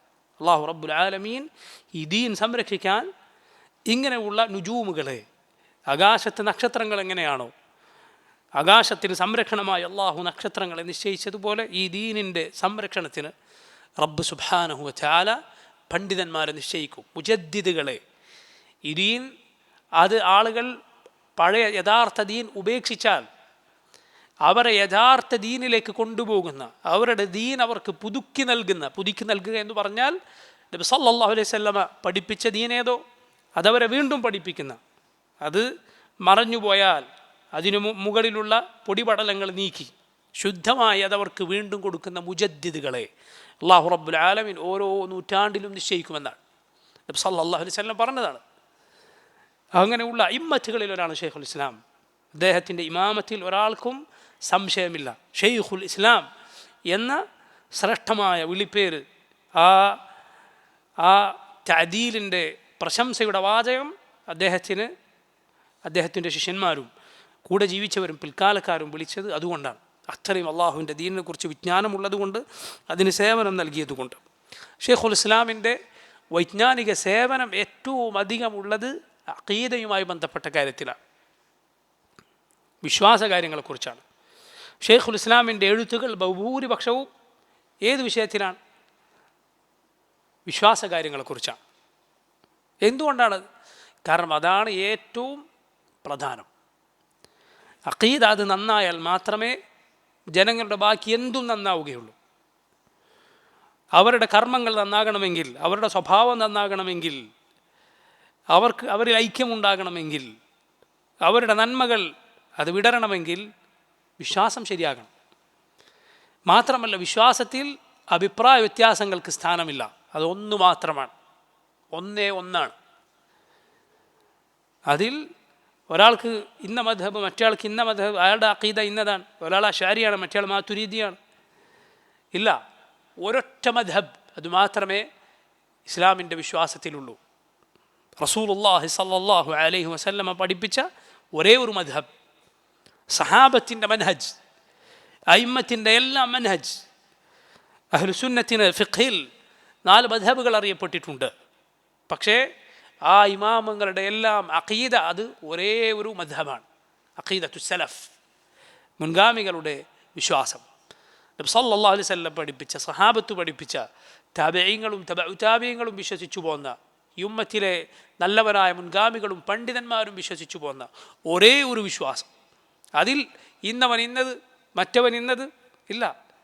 അങ്ങനെ ഒരു വേർതിരിവോ ഒരു വിശാലതയോ ഇല്ല. ഇത് വിശാലമായ ആദർശമാണ്, പക്ഷേ ഇത് ശരിയായ ആദർശമാണ്. ചില ആളുകൾ വിശാലതക്ക് ഈ രൂപത്തിൽ തെറ്റായ അർത്ഥമാണ് മനസ്സിലാക്കിയിട്ടുള്ളൂ. തോന്നിയവനും തോന്നിയത് വിശ്വസിക്കാം. അല്ല, വിശ്വാസം ഒന്നു മാത്രമാണ്. അത് വിശ്വസിച്ചാലേ ഒരാൾ രക്ഷപ്പെടുകയുള്ളൂ. ഷെയ്ഖുൽ ഇസ്ലാം റഹിമഹുല്ലാ അദ്ദേഹം ഏറ്റവും പ്രാധാന്യം അതുകൊണ്ട് നൽകിയത് അഖീദക്കാണ്. അത് പഠിപ്പിക്കാൻ അള്ളാഹുവിൻ്റെ മാർഗത്തിൽ അദ്ദേഹം പോരാടുകയുണ്ടായി. തൻ്റെ നാവ് കൊണ്ടും തൂലിക കൊണ്ടും. അതുപോലെ അദ്ദേഹത്തിൻ്റെ ജീവിതത്തിൽ ശത്രുക്കൾക്കെതിരെ, ഇസ്ലാമിൻ്റെ ശത്രുക്കൾക്കെതിരിൽ മുസ്ലിം ഭരണാധികാരികളുടെ കൂടെ ചേർന്നുകൊണ്ട്, ഞാൻ നേരത്തെ പറഞ്ഞതുപോലെ ആ കാലത്ത് തർത്താരികൾ മുസ്ലിം ഉമ്മത്തിനെ ആക്രമിച്ചിരുന്നു. അവരുടെ ഉപദ്രവങ്ങൾ ഉണ്ടായിരുന്നു. അവർക്കെതിരിൽ ഇസ്ലാമിക സൈന്യത്തിൽ ചേർന്നുകൊണ്ട് ഷെയ്ഖുൽ ഇസ്ലാം യുദ്ധം ചെയ്തിരുന്നു. യഥാർത്ഥ സായുധ ജിഹാദിൽ ഷെയ്ഖുൽ ഇസ്ലാം റഹിമഹുല്ലാ ഏർപ്പെടുകയും മുസ്ലിം സൈന്യത്തിന് ആ കാലത്ത് അള്ളാഹുവിൻ്റെ ഈ വിഷയത്തിലുള്ള ആയത്തുകൾ ഓതിക്കൊടുത്തുകൊണ്ട് അവരതിന് പ്രേരിപ്പിച്ചിരുന്നു. മുസ്ലിമീങ്ങൾക്ക് അതുകൊണ്ട് വലിയ വിജയവും മറ്റും ആ കാലത്ത് ഉണ്ടായിരുന്നു. ഇസ്ലാമിക ഭരണാധികാരികളോട് അതിൻ്റെ പ്രാധാന്യം ഷെയ്ഖുൽ ഇസ്ലാം ചെന്ന് പറഞ്ഞു കൊടുത്തിരുന്നു. ഇവരെ വെറുതെ വിട്ടുകൂടാ, അവർക്കെതിരിൽ പോരാടണം എന്ന് മുസ്ലിം ഭരണാധികാരികളുടെ അരികിൽ ചെന്ന് ഷെയ്ഖുൽ ഇസ്ലാം ഇബ്നു തൈമിയ്യ പറഞ്ഞു കൊടുത്തിരുന്നു. അവരദ്ദേഹത്തിൻ്റെ വാക്ക് കേട്ട് തർത്താരികൾക്കെതിരിൽ ജിഹാദ് നടത്തുകയും അള്ളാഹു മുസ്ലിമീങ്ങൾക്ക് വിജയം നൽകുകയും ചെയ്തിട്ടുണ്ട്. അദ്ദേഹവും അതിൽ നേരിട്ട് പങ്കെടുത്തിട്ടുണ്ട്. സുബ്ഹാനല്ലാഹ്. ഇങ്ങനെ അദ്ദേഹത്തിൻ്റെ ജീവിതം മുഴുവൻ അള്ളാഹുവിൻ്റെ മാർഗത്തിലുള്ള പോരാട്ടമായിരുന്നു. ഞാൻ നേരത്തെ പറഞ്ഞതുപോലെ തൻ്റെ അറിവ് കൊണ്ടും തൻ്റെ ശരീരം കൊണ്ടും എല്ലാം.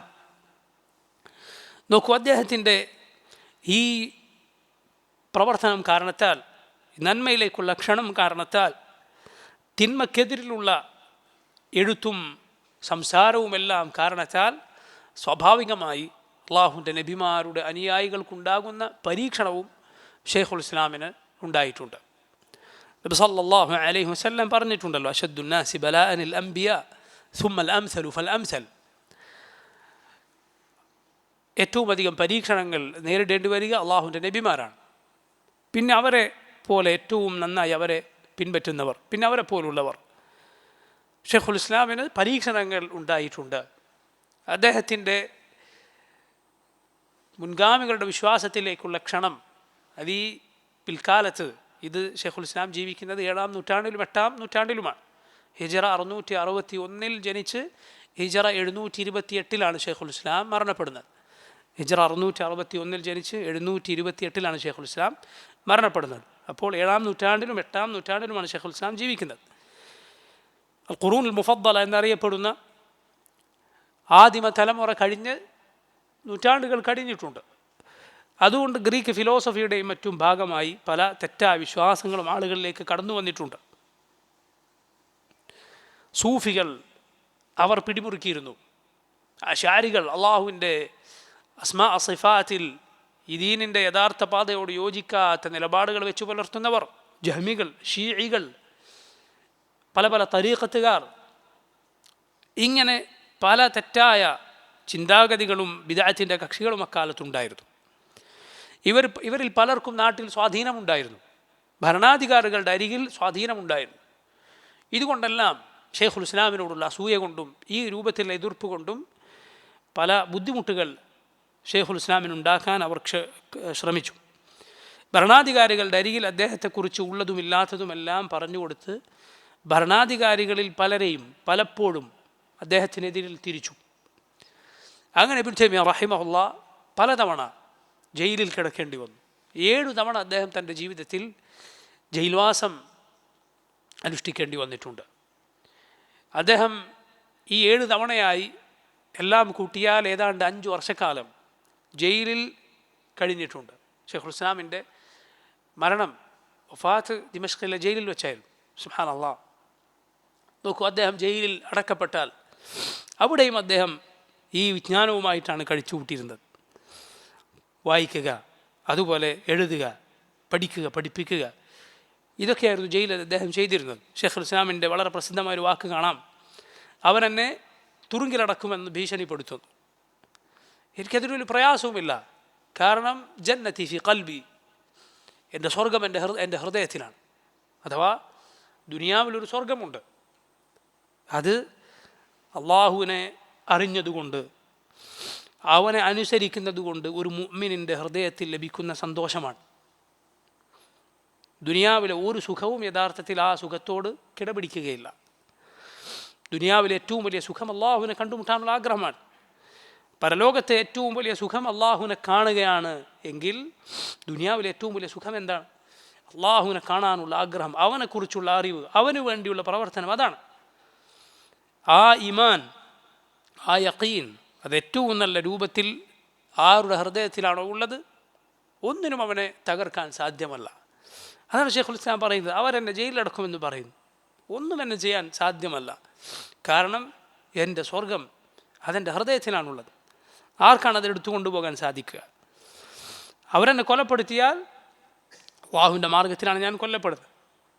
ഇങ്ങനെ ഷെയ്ഖുൽ ഇസ്ലാം പറഞ്ഞത് കാണാം. അപ്പം നോക്കൂ, ഇങ്ങനെ 7 തവണ അദ്ദേഹം ജയിലിൽ അടക്കപ്പെട്ടു. ജയിലിൽ അദ്ദേഹം അറിവുമായിട്ടാണ് അദ്ദേഹത്തിൻ്റെ സമയം അദ്ദേഹം കഴിച്ചു കൂട്ടിയിരുന്നത്. ഒടുവിൽ അവസാനത്തെ തവണ ജയിലിൽ അദ്ദേഹത്തെ അടച്ചപ്പോൾ അദ്ദേഹത്തെ ഒന്നുകൂടി പ്രയാസപ്പെടുത്താൻ ശ്രമിച്ചു. അദ്ദേഹത്തിൻ്റെ കിതാബുകളും വായിക്കാനുള്ള കിതാബുകളും എഴുതാനുള്ള പേനയും മറ്റുമെല്ലാം നൽകാതെ അവരതെല്ലാം കൊണ്ടുപോയി. ചില പണ്ഡിതന്മാർ പറഞ്ഞത് കാണാം, അതും യഥാർത്ഥത്തിൽ പിന്നീട് ഖൈറായി മാറുകയാണ് ചെയ്തത്. കാരണം അദ്ദേഹത്തിൻ്റെ ഗ്രന്ഥങ്ങൾ അത് പുറത്തെത്തി, അത് ജയിൽ മോചിതമായി, അത് പുറത്താളുകൾക്കിടയിൽ പ്രചരിക്കാൻ അത് കാരണമായി. പക്ഷെ ഷെയ്ഖുൽ ഇസ്ലാം ഇതൊന്നുമില്ലാത്തത് കാരണത്താൽ ഷെയ്ഖുൽ ഇസ്ലാം മുഴുവൻ സമയവും പിന്നീട് ഖുർആനിലേക്ക്, അള്ളാഹുവിൻ്റെ കലാമിലേക്ക് തിരിഞ്ഞുവെന്നാണ്. അദ്ദേഹത്തിൻ്റെ കൂടെ ജയിലിലുണ്ടായിരുന്നൊരു സഹോദരനും പരിശുദ്ധ ഖുർആൻ വീണ്ടും വീണ്ടും പാരായണം ചെയ്യുകയും അത് വീണ്ടും വീണ്ടും അതിൻ്റെ ഖത്മ് തീർക്കുകയുമെല്ലാം ചെയ്തു. സുബ്ഹാനല്ലാഹ്. ഖുർആൻ അത് പഠിച്ചവരുടെ, അള്ളാഹുവിൻ്റെ തൗഫീഖ് ലഭിച്ചവരുടെ ഹൃദയത്തിൻ്റെ റബിയാണ്, ഹൃദയത്തിൻ്റെ വസന്തമാണ്. റസൂലുള്ളാഹി സ്വല്ലല്ലാഹു അലൈഹി വസല്ലം പ്രയാസം നീങ്ങാൻ, ദുഃഖം നീങ്ങാൻ പ്രാർത്ഥിച്ചിരുന്ന പ്രാർത്ഥനയിൽ ചൊല്ലാൻ, ഹിഫ്ളാക്കാൻ, കേട്ടവരൊക്കെ മനഃപ്പാടമാക്കണം എന്ന് നബി സല്ലല്ലാഹു അലൈഹി വസല്ലം പറഞ്ഞ പ്രാർത്ഥനയുണ്ട്. അല്ലാഹുമ്മ ഇന്നി അബ്ദുക വബ്നു അബ്ദിക വബ്നു അമതിക നാസിയതി ബിയദിക മാദിൻ ഫീ ഹുക്മുക അദ്ലുൻ ഫീ ഖദാഉക أسألك بكل اسم هو لك سميت به نفسك أو أنزلته في كتابك أو علمته أحدا من خلقك أو استأثرت به في علم الغيب عندك أن تجعل القرآن ربيع قلبي ونور صدري وجلاء حزني وذهاب همي എന്ന ദുആ. നോക്കൂ, ആ ദുആയിൽ റസൂലുള്ളാഹി സ്വല്ലല്ലാഹു അലൈഹി വസല്ലം പറയുന്നത് എന്താണ്? അല്ലാഹുവേ, ഖുർആനിനെ നീ എൻ്റെ ഹൃദയത്തിൻ്റെ വസന്തമാക്കണമേ, റബീആക്കണമേ. സുബ്ഹാനല്ലാഹ്, ഖുർആൻ ഹൃദയത്തിൻ്റെ റബീആയാൽ ഒരാൾക്ക് മറ്റൊന്നും പിന്നീട് വേണ്ടതില്ല. ആ ഖുർആനിൻ്റെ അർത്ഥം, അതിൻ്റെ തഫ്സീർ നീ മനസ്സിലാക്കിയാൽ, അതിൻ്റെ ദലാലാത്ത്, അത് സൂചിപ്പിക്കുന്ന മഹത്തരമായ പാഠങ്ങൾ നീ പഠിച്ചാൽ, അതിൻ്റെ ഉപമകളിൽ നീ ഉറ്റാലോചിച്ചാൽ, അതിൻ്റെ കഥകളിൽ, ആ ഖുർആനിലൂടെ അള്ളാഹു വിവരിച്ചു തരുന്ന ചരിത്രങ്ങളിൽ അവിടെ നീ നിന്ന് ആലോചിച്ചാൽ, സുബ്ഹാനല്ലാഹ്, ഹൃദയത്തിന് ലഭിക്കുന്ന സന്തോഷവും സമാധാനവും അതിലുപരി സന്മാർഗവും വിവരണങ്ങൾക്കപ്പുറത്താണ്. എങ്ങനെയാണ് ഒരു തോട്ടത്തിലൂടെ, മനോഹരമായ ഒരു തോട്ടത്തിലൂടെ, ഒരു വസന്തകാലത്ത് മഴ പെയ്ത ശേഷം പഴങ്ങളും സസ്യങ്ങളുമെല്ലാം മുളച്ചു പൊങ്ങിയ പച്ചപ്പ് നിറഞ്ഞ മനോഹരമായ കാലഘട്ടമാണ് റബീഅ. അതാണ് റബീഅ എന്ന് പറഞ്ഞ വസന്തം. അതാണ് അതിൽ മേയാൻ വിട്ട ഒരു മൃഗത്തിൻ്റെ സ്ഥിതി എന്തായിരിക്കും? തനിക്ക് വേണ്ടതെല്ലാം കഴിച്ച് മനോഹരമായി അതിലൂടെ നീങ്ങിപ്പോകുന്ന ഒരു മൃഗത്തിന് അതിലപ്പുറത്ത് എന്താണ് വേണ്ടത്? പരിശുദ്ധ ഖുർആൻ ഹൃദയത്തിൻ്റെ റബീഅയായി തീർന്നാൽ അവിടെയാണ് എല്ലാ സന്തോഷവുമുള്ളത്, എല്ലാ അറിവും അതിലാണുള്ളത്. ഈ കണ്ട വിജ്ഞാനങ്ങൾ, ഈ കോടാനുകോടി ഗ്രന്ഥങ്ങൾ, ഇതെല്ലാം യഥാർത്ഥത്തിൽ തിരിച്ചു ചെല്ലുന്നത്, ഇതിൻ്റെ എല്ലാം ഉത്ഭവം ഏതാണ്? അള്ളാഹുവിൻ്റെ കലാമാണ്, ഖുർആനാണ്. അതിൽ പറയപ്പെടാത്ത ഒരു വിജ്ഞാനവുമില്ല, നേർക്ക് നേരെയോ അല്ലെങ്കിൽ സൂചനയിലൂടെയോ, വിശദമായോ അല്ലെങ്കിൽ സംക്ഷിപ്തമായോ. മനുഷ്യൻ്റെ ഇഹപരലോ ജീവിതത്തിൻ്റെ സൗഭാഗ്യം നിർണ്ണയിക്കുന്ന അറിവുകളെക്കുറിച്ചാണ് ഈ പറയുന്നത്. ഉപകാരമില്ലാത്ത വിജ്ഞാനത്തെക്കുറിച്ചല്ല, മറിച്ച് മനുഷ്യന് ഇഹലോകത്തും പരലോകത്തും അവന് യഥാർത്ഥ ഉപകാരം നൽകുന്ന ഏതേത് വിജ്ഞാനമുണ്ടോ അതിലേക്കുള്ള നേർക്കുനേരെയുള്ള സൂചനകൾ, വിശദമായ പാഠങ്ങൾ അല്ലെങ്കിൽ ചുരുങ്ങിയുള്ള വർണ്ണനകൾ പരിശുദ്ധ ഖുർആനിലുണ്ട്. ഷെയ്ഖുൽ ഇസ്ലാം റഹിമഹുല്ലാഹ് അതിലേക്ക് പരിപൂർണമായി ജയിലിൽ അവസാനത്തെ സമയത്ത് തിരിഞ്ഞുവെന്നാണ് ചരിത്രങ്ങളിൽ കാണാം. അദ്ദേഹം പരിശുദ്ധ ഖുർആൻ പാരായണം ചെയ്തുകൊണ്ടേയിരുന്നു, വീണ്ടും വീണ്ടും പാരായണം ചെയ്തുകൊണ്ടേയിരുന്നു, ഖത്മ് തീർത്തുകൊണ്ടേയിരുന്നു. ഒടുവിൽ ഹിജറ 728 ഷെയ്ഖുൽ ഇസ്ലാം 50-ലധികം തൻ്റെ ഖത്മ് ആ ജയിൽവാസത്തിൽ പൂർത്തിയാക്കുകയും ഒടുവിൽ സൂറത്തുൽ ഖമറിലെ അവസാനത്തെ ആയത്ത് പാരായണം ചെയ്ത ശേഷം അദ്ദേഹം ഈ ലോകത്തോട് വിട പറഞ്ഞു. ഇന്നൽ മുത്തഖീന ഫി ജന്നാത്തിൻ വനഹാർ ഫി മഖഅദി സിദ്ഖിൻ ഇൻദ മലീകിൻ മുഖ്തദിർ. ഇന്നൽ മുത്തഖീന ഫി ജന്നാത്തിൻ വനഹാർ, അല്ലാഹുവിനെ സൂക്ഷിച്ച് ജീവിക്കുന്നവർ ഫി ജന്നാത്തിൻ വനഹാർ, അവർ സ്വർഗത്തോപ്പുകളിലാണ്, അവർ അരുവികളിലായിരിക്കും. നാളെ പരലോകത്ത് സ്വർഗത്തിൽ ഉന്നതമായ സ്ഥാനമാണ് അള്ളാഹുവിനെ സൂക്ഷിച്ചവർക്കുണ്ടാവുക. ഫീ മഖഅദി സിദ്ഖിൻ ഇൻദ മലീകിൻ മുഖ്തദിർ, മഖഅദു സിദ്ഖിൽ, സത്യസന്ധതയുടെ ഇരിപ്പിടത്തിൽ, മലീഖും മുഖ്തദിറുമായ റബ്ബിൻ്റെ അരികിൽ, അവരുടെ യഥാർത്ഥ രാജാവായ എല്ലാത്തിനും കഴിവുള്ളവനായ അള്ളാഹുവിൻ്റെ അരികിലായിരിക്കും അവർ. നോക്കൂ, സ്വർഗത്തിലെ ഉന്നതമായ സ്ഥാനമുള്ളവരെവിടെയാണ്? അവർ ഫിർദൗസിലാണ്. ഫിർദൗസിലുള്ളവരാണ് റബ്ബുമായി ഏറ്റവും അടുത്തുള്ളവർ. കാരണം ഫിർദൗസിൻ്റെ മേൽക്കൂര റബ്ബിൻ്റെ അർശാണ്, അള്ളാഹുവിൻ്റെ അർശാണ് ഫിർദൗസിൻ്റെ മേൽക്കൂര, അള്ളാഹുവിൻ്റെ സിംഹാസനമാണ് അതിൻ്റെ മേൽക്കൂര. നബി സല്ലല്ലാഹു അലൈഹി വസല്ലം പറഞ്ഞു, വസഖ്ഫുഹാ അർശുർ റഹ്മാൻ, അതിൻ്റെ മേൽക്കൂര അത് റഹ്മാനായ റബ്ബിൻ്റെ അർശാണ്. നോക്കൂ, ഒരു വീട്ടിൻ്റെ മേൽക്കൂര ആ വീട്ടിൻ്റെ വലിപ്പത്തിനനുസരിച്ചാണ് ഉണ്ടാവുക. അതിൻ്റെ വലിപ്പത്തിന് വിസ്തൃതിക്ക് യോജിക്കാത്ത മേൽക്കൂര ആരും അതിനുണ്ടാക്കുകയില്ല. ഫിർദൗസിൻ്റെ വലിപ്പം എത്രയാണ് എന്നത് നമ്മൾ ഇതുമാത്രം ചിന്തിച്ചാൽ മനസ്സിലാകും. കാരണം അതിൻ്റെ മേൽക്കൂര അള്ളാഹുവിൻ്റെ അർശാണ്, റബ്ബിൻ്റെ സിംഹാസനമാണ്. അള്ളാഹുവിൻ്റെ അർശിൻ്റെ വലിപ്പം എത്രയാണ്? അള്ളാഹുവിൻ്റെ പടപ്പുകളിൽ ഏറ്റവും വലുത് അള്ളാഹുവിൻ്റെ അർശാണ്. അതിനോളം വലിപ്പമുള്ള മറ്റൊരു പടപ്പില്ല, അതിനോളം വലിപ്പമുള്ള മറ്റൊരു സൃഷ്ടിയില്ല. അതിൻ്റെ വലിപ്പത്തെക്കുറിച്ച് റസൂലുള്ളാഹി സ്വല്ലല്ലാഹു അലൈഹി വസല്ലം പറഞ്ഞത് കാണാം, മസ്സമാവാതു സബ്ഉ ഫിൽ കുർസിയ്യി ഇല്ലാ കഹൽഖത്തിൻ മുൽഖാത്തിൻ ബിഅർദി ഫലാത്തിൻ. 7 ആകാശങ്ങളും ഭൂമിയും അള്ളാഹുവിൻ്റെ കുർസിയിനെ സംബന്ധിച്ചിടത്തോളം ഒരു മഹാമരുഭൂമിയിൽ കൊണ്ടിട്ട ഒരു ചെറിയ വളയം പോലെ മാത്രമാണ്. അള്ളാഹുവിൻ്റെ കുർസീൻ്റെ വലിപ്പമാണ് ഈ പറഞ്ഞത്. കുർസീനേക്കാൾ വലുതാണ് അർഷ്. കുർസി അള്ളാഹുവിൻ്റെ പാദപീഠമാണ് എന്ന് പറഞ്ഞാൽ അവൻ്റെ ഖദം, അവൻ്റെ കാൽപാദം വെക്കുന്ന സ്ഥലമാണ്.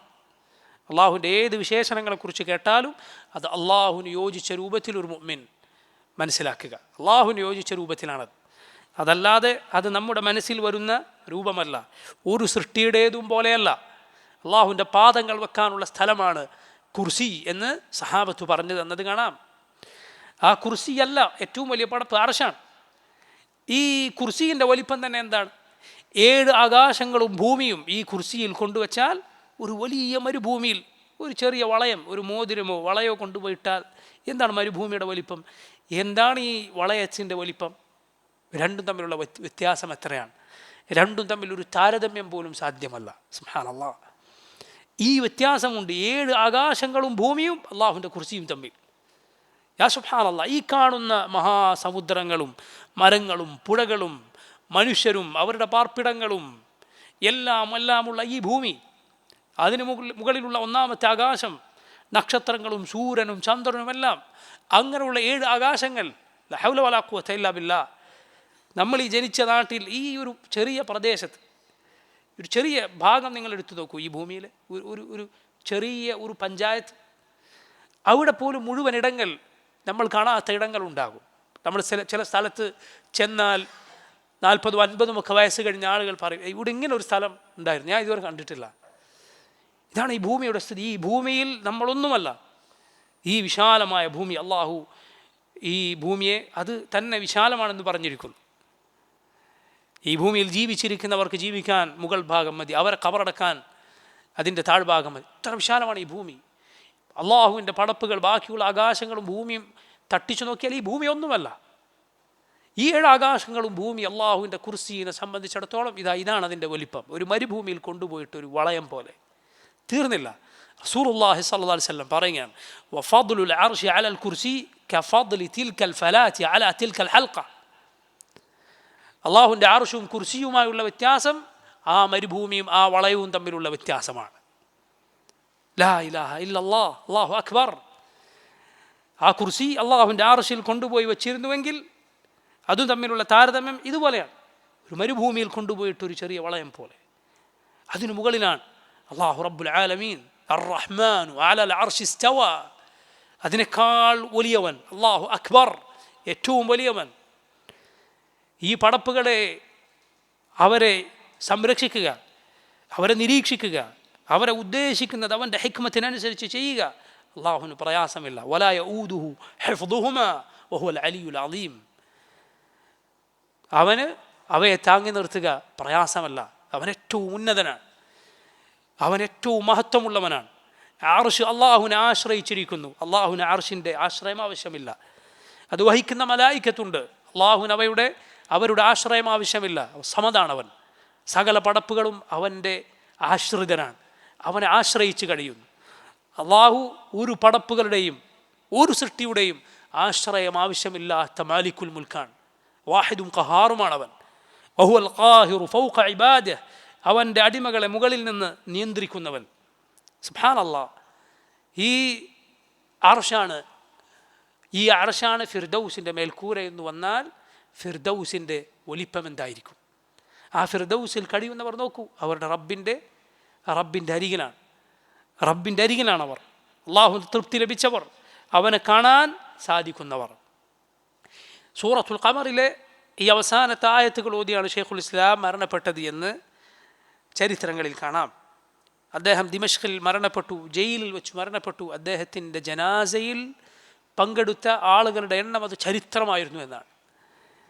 ഇന്നത്തെ പോലെ വേഗം സന്ദേശം എത്തിക്കാനുള്ള സൗകര്യങ്ങളോ സോഷ്യൽ മീഡിയയോ ഒന്നുമില്ലാത്ത കാലത്ത് 2 ലക്ഷം ആളുകൾ ഷെയ്ഖുൽ ഇസ്ലാമിൻ്റെ ജനാസയിൽ പങ്കെടുത്തു എന്നാണ്. പുരുഷന്മാരും സ്ത്രീകളും അബാലവൃദ്ധം ജനങ്ങളുമെല്ലാം ഷെയ്ഖുൽ ഇസ്ലാമിൻ്റെ ജനാസയിൽ പങ്കെടുത്തു. ഷെയ്ഖുൽ ഇസ്ലാം അന്ന് ഈ 700 വർഷങ്ങൾക്ക് മുൻപ് ജീവിച്ചു മരിച്ചുപോയി. പക്ഷേ ഈ വിജ്ഞാനം ഇതാ, അദ്ദേഹം ബാക്കി വെച്ചുപോയ ഉപകാരപ്രദമായ അറിവിത അള്ളാഹു റബ്ബുൽ ആലമീൻ നിലനിർത്തിയിരിക്കുന്നു. അങ്ങനെയാണ് അള്ളാഹു ഖൈറിൻ്റെ ആളുകളുടെ ജീവിതം നിശ്ചയിക്കുക. ജനങ്ങൾ 4 തരക്കാരാണ് എന്നാണ്. ജനങ്ങൾ 4 കൂട്ടരാണ്. ഒന്ന് ഹയ്യുൻ മയ്യിത്ത്, രണ്ടാമത്തെ ഹയ്യുൻ മയ്യിത്ത്, മൂന്നാമത്തെ മയ്യിത്തുൻ ഹൈ, നാലാമത്തെ മയ്യിത്തുൻ മയ്യിത്ത്. എന്താണ് ഈ പറഞ്ഞ 4 വിശദീകരണങ്ങൾ, 4 ഇനങ്ങൾ? ഒന്ന് ജീവനുള്ളവരാണ്, അഥവാ ശരീരം ജീവിച്ചിരിക്കുന്നു, പക്ഷേ സൽക്കർമ്മങ്ങളോ പിന്നീട് ജനങ്ങൾക്ക് ഉപകാരപ്പെടുന്ന പ്രവർത്തനങ്ങളോ ഒന്നും അവർ ബാക്കി വെക്കുന്നില്ല. അതുകൊണ്ട് ജീവിച്ചിരിപ്പുണ്ടായിട്ടും അവർ മരിച്ചവരെ പോലെയാണ്. രണ്ടാമത്തേത് ഹയ്യുൻ ഹൈ, ജീവനുണ്ട്, റൂഹ് പോയിട്ടില്ല, ജീവസുറ്റ പ്രവർത്തനങ്ങളും അവർക്കുണ്ട്, ഈമാനിൻ്റെ സാലിഹായ അമലുകളുടെ ആളുകളാണവർ. അള്ളാഹു കൂട്ടരിൽ നമ്മൾ ഉൾപ്പെടുത്തുമാറാകട്ടെ. മൂന്നാമത്തേത് മരണപ്പെട്ടു, പക്ഷേ അവരുടെ സൽകീർത്തി ബാക്കിയുണ്ട്, അവർ ബാക്കി വെച്ചുപോയ നന്മകളുണ്ട്, ജാരിയായ സദഖകൾ, നല്ല സന്താനങ്ങൾ, ജനങ്ങൾ കൈമാറുന്ന ആളുകൾ വീണ്ടും വീണ്ടും പഠിക്കുന്ന വിജ്ഞാനങ്ങൾ എല്ലാം അവർ ബാക്കി വെച്ചിട്ടുണ്ട്. അവരിൽ ഏറ്റവും ശ്രേഷ്ഠർ നമ്മുടെ റസൂലാണ് മുഹമ്മദ് മുസ്തഫ സല്ലല്ലാഹു അലൈഹി വസല്ലം. വറഫഅനാ ലക ദിക്റക്, നബിയെ താങ്കളുടെ ദിക്ർ നാം ഉയർത്തിയിരിക്കുന്നു. പിന്നീട് ആർക്കാണ് ആ ഖൈർ ലഭിക്കുക? ആരാണോ അള്ളാഹുവിൻ്റെ റസൂൽ സല്ലല്ലാഹു അലൈഹി വസല്ലമയെ ഏറ്റവും പിൻപറ്റുന്നത് അവർക്കാണ്. നബി സല്ലല്ലാഹു അലൈഹി വസല്ലമയെ നീ പിൻപറ്റുന്നതിൻ്റെ തോതനുസരിച്ച് മരണശേഷമുള്ള നിൻ്റെ ഖൈർ നിലനിൽക്കും, നിൻ്റെ ഹൃദയത്തിന് വിശാലത ലഭിക്കും. ആ സൂറത്തിൽ പറഞ്ഞതൊക്കെ അലം നശ്റഹ് ലക സദ്റക് വദഅനാ അൻക വിസ്റക് അല്ലദി അൻഖദ ളഹറക് വറഫഅനാ ലക ദിക്റക്. ഹൃദയ വിശാലതയും പാപമോചനവും സൽകീർത്തിയും എല്ലാം റസൂലുള്ളാഹി സ്വല്ലല്ലാഹു അലൈഹി വസല്ലമക്കാണ് ഏറ്റവും അധികം. പിന്നെ ആർക്കാണ് ഏറ്റവും അത് ലഭിക്കുക? നബി സല്ലല്ലാഹു അലൈഹി വസല്ലം ഏറ്റവും പിൻപറ്റുന്നവരാരോ അവർക്ക്. പിൻപറ്റുന്നതിൻ്റെ തോതനുസരിച്ച് ഈ നന്മയുടെ ഓഹരി നിനക്ക് ലഭിക്കും. വഫഖനില്ലാഹു വയ്യാക്കും. നോക്കൂ നിങ്ങൾ, ഷെയ്ഖുൽ ഇസ്ലാം ഇങ്ങനെയാണ്. എന്നാൽ ചില ആളുകളുണ്ട്, അവർ മരിച്ചിട്ടുണ്ടാകും, അവരുടെ ഒരു സൽകീർത്തിയും അവരുടെ ഒരു നന്മയും ഇവിടെ ബാക്കി ഉണ്ടാവുകയില്ല, തിന്മകളായിരിക്കും പലപ്പോഴും ബാക്കി വെച്ചിട്ടുണ്ടാവുക. നസ്അലുല്ലാഹൽ ആഫിയ വസ്സലാമ.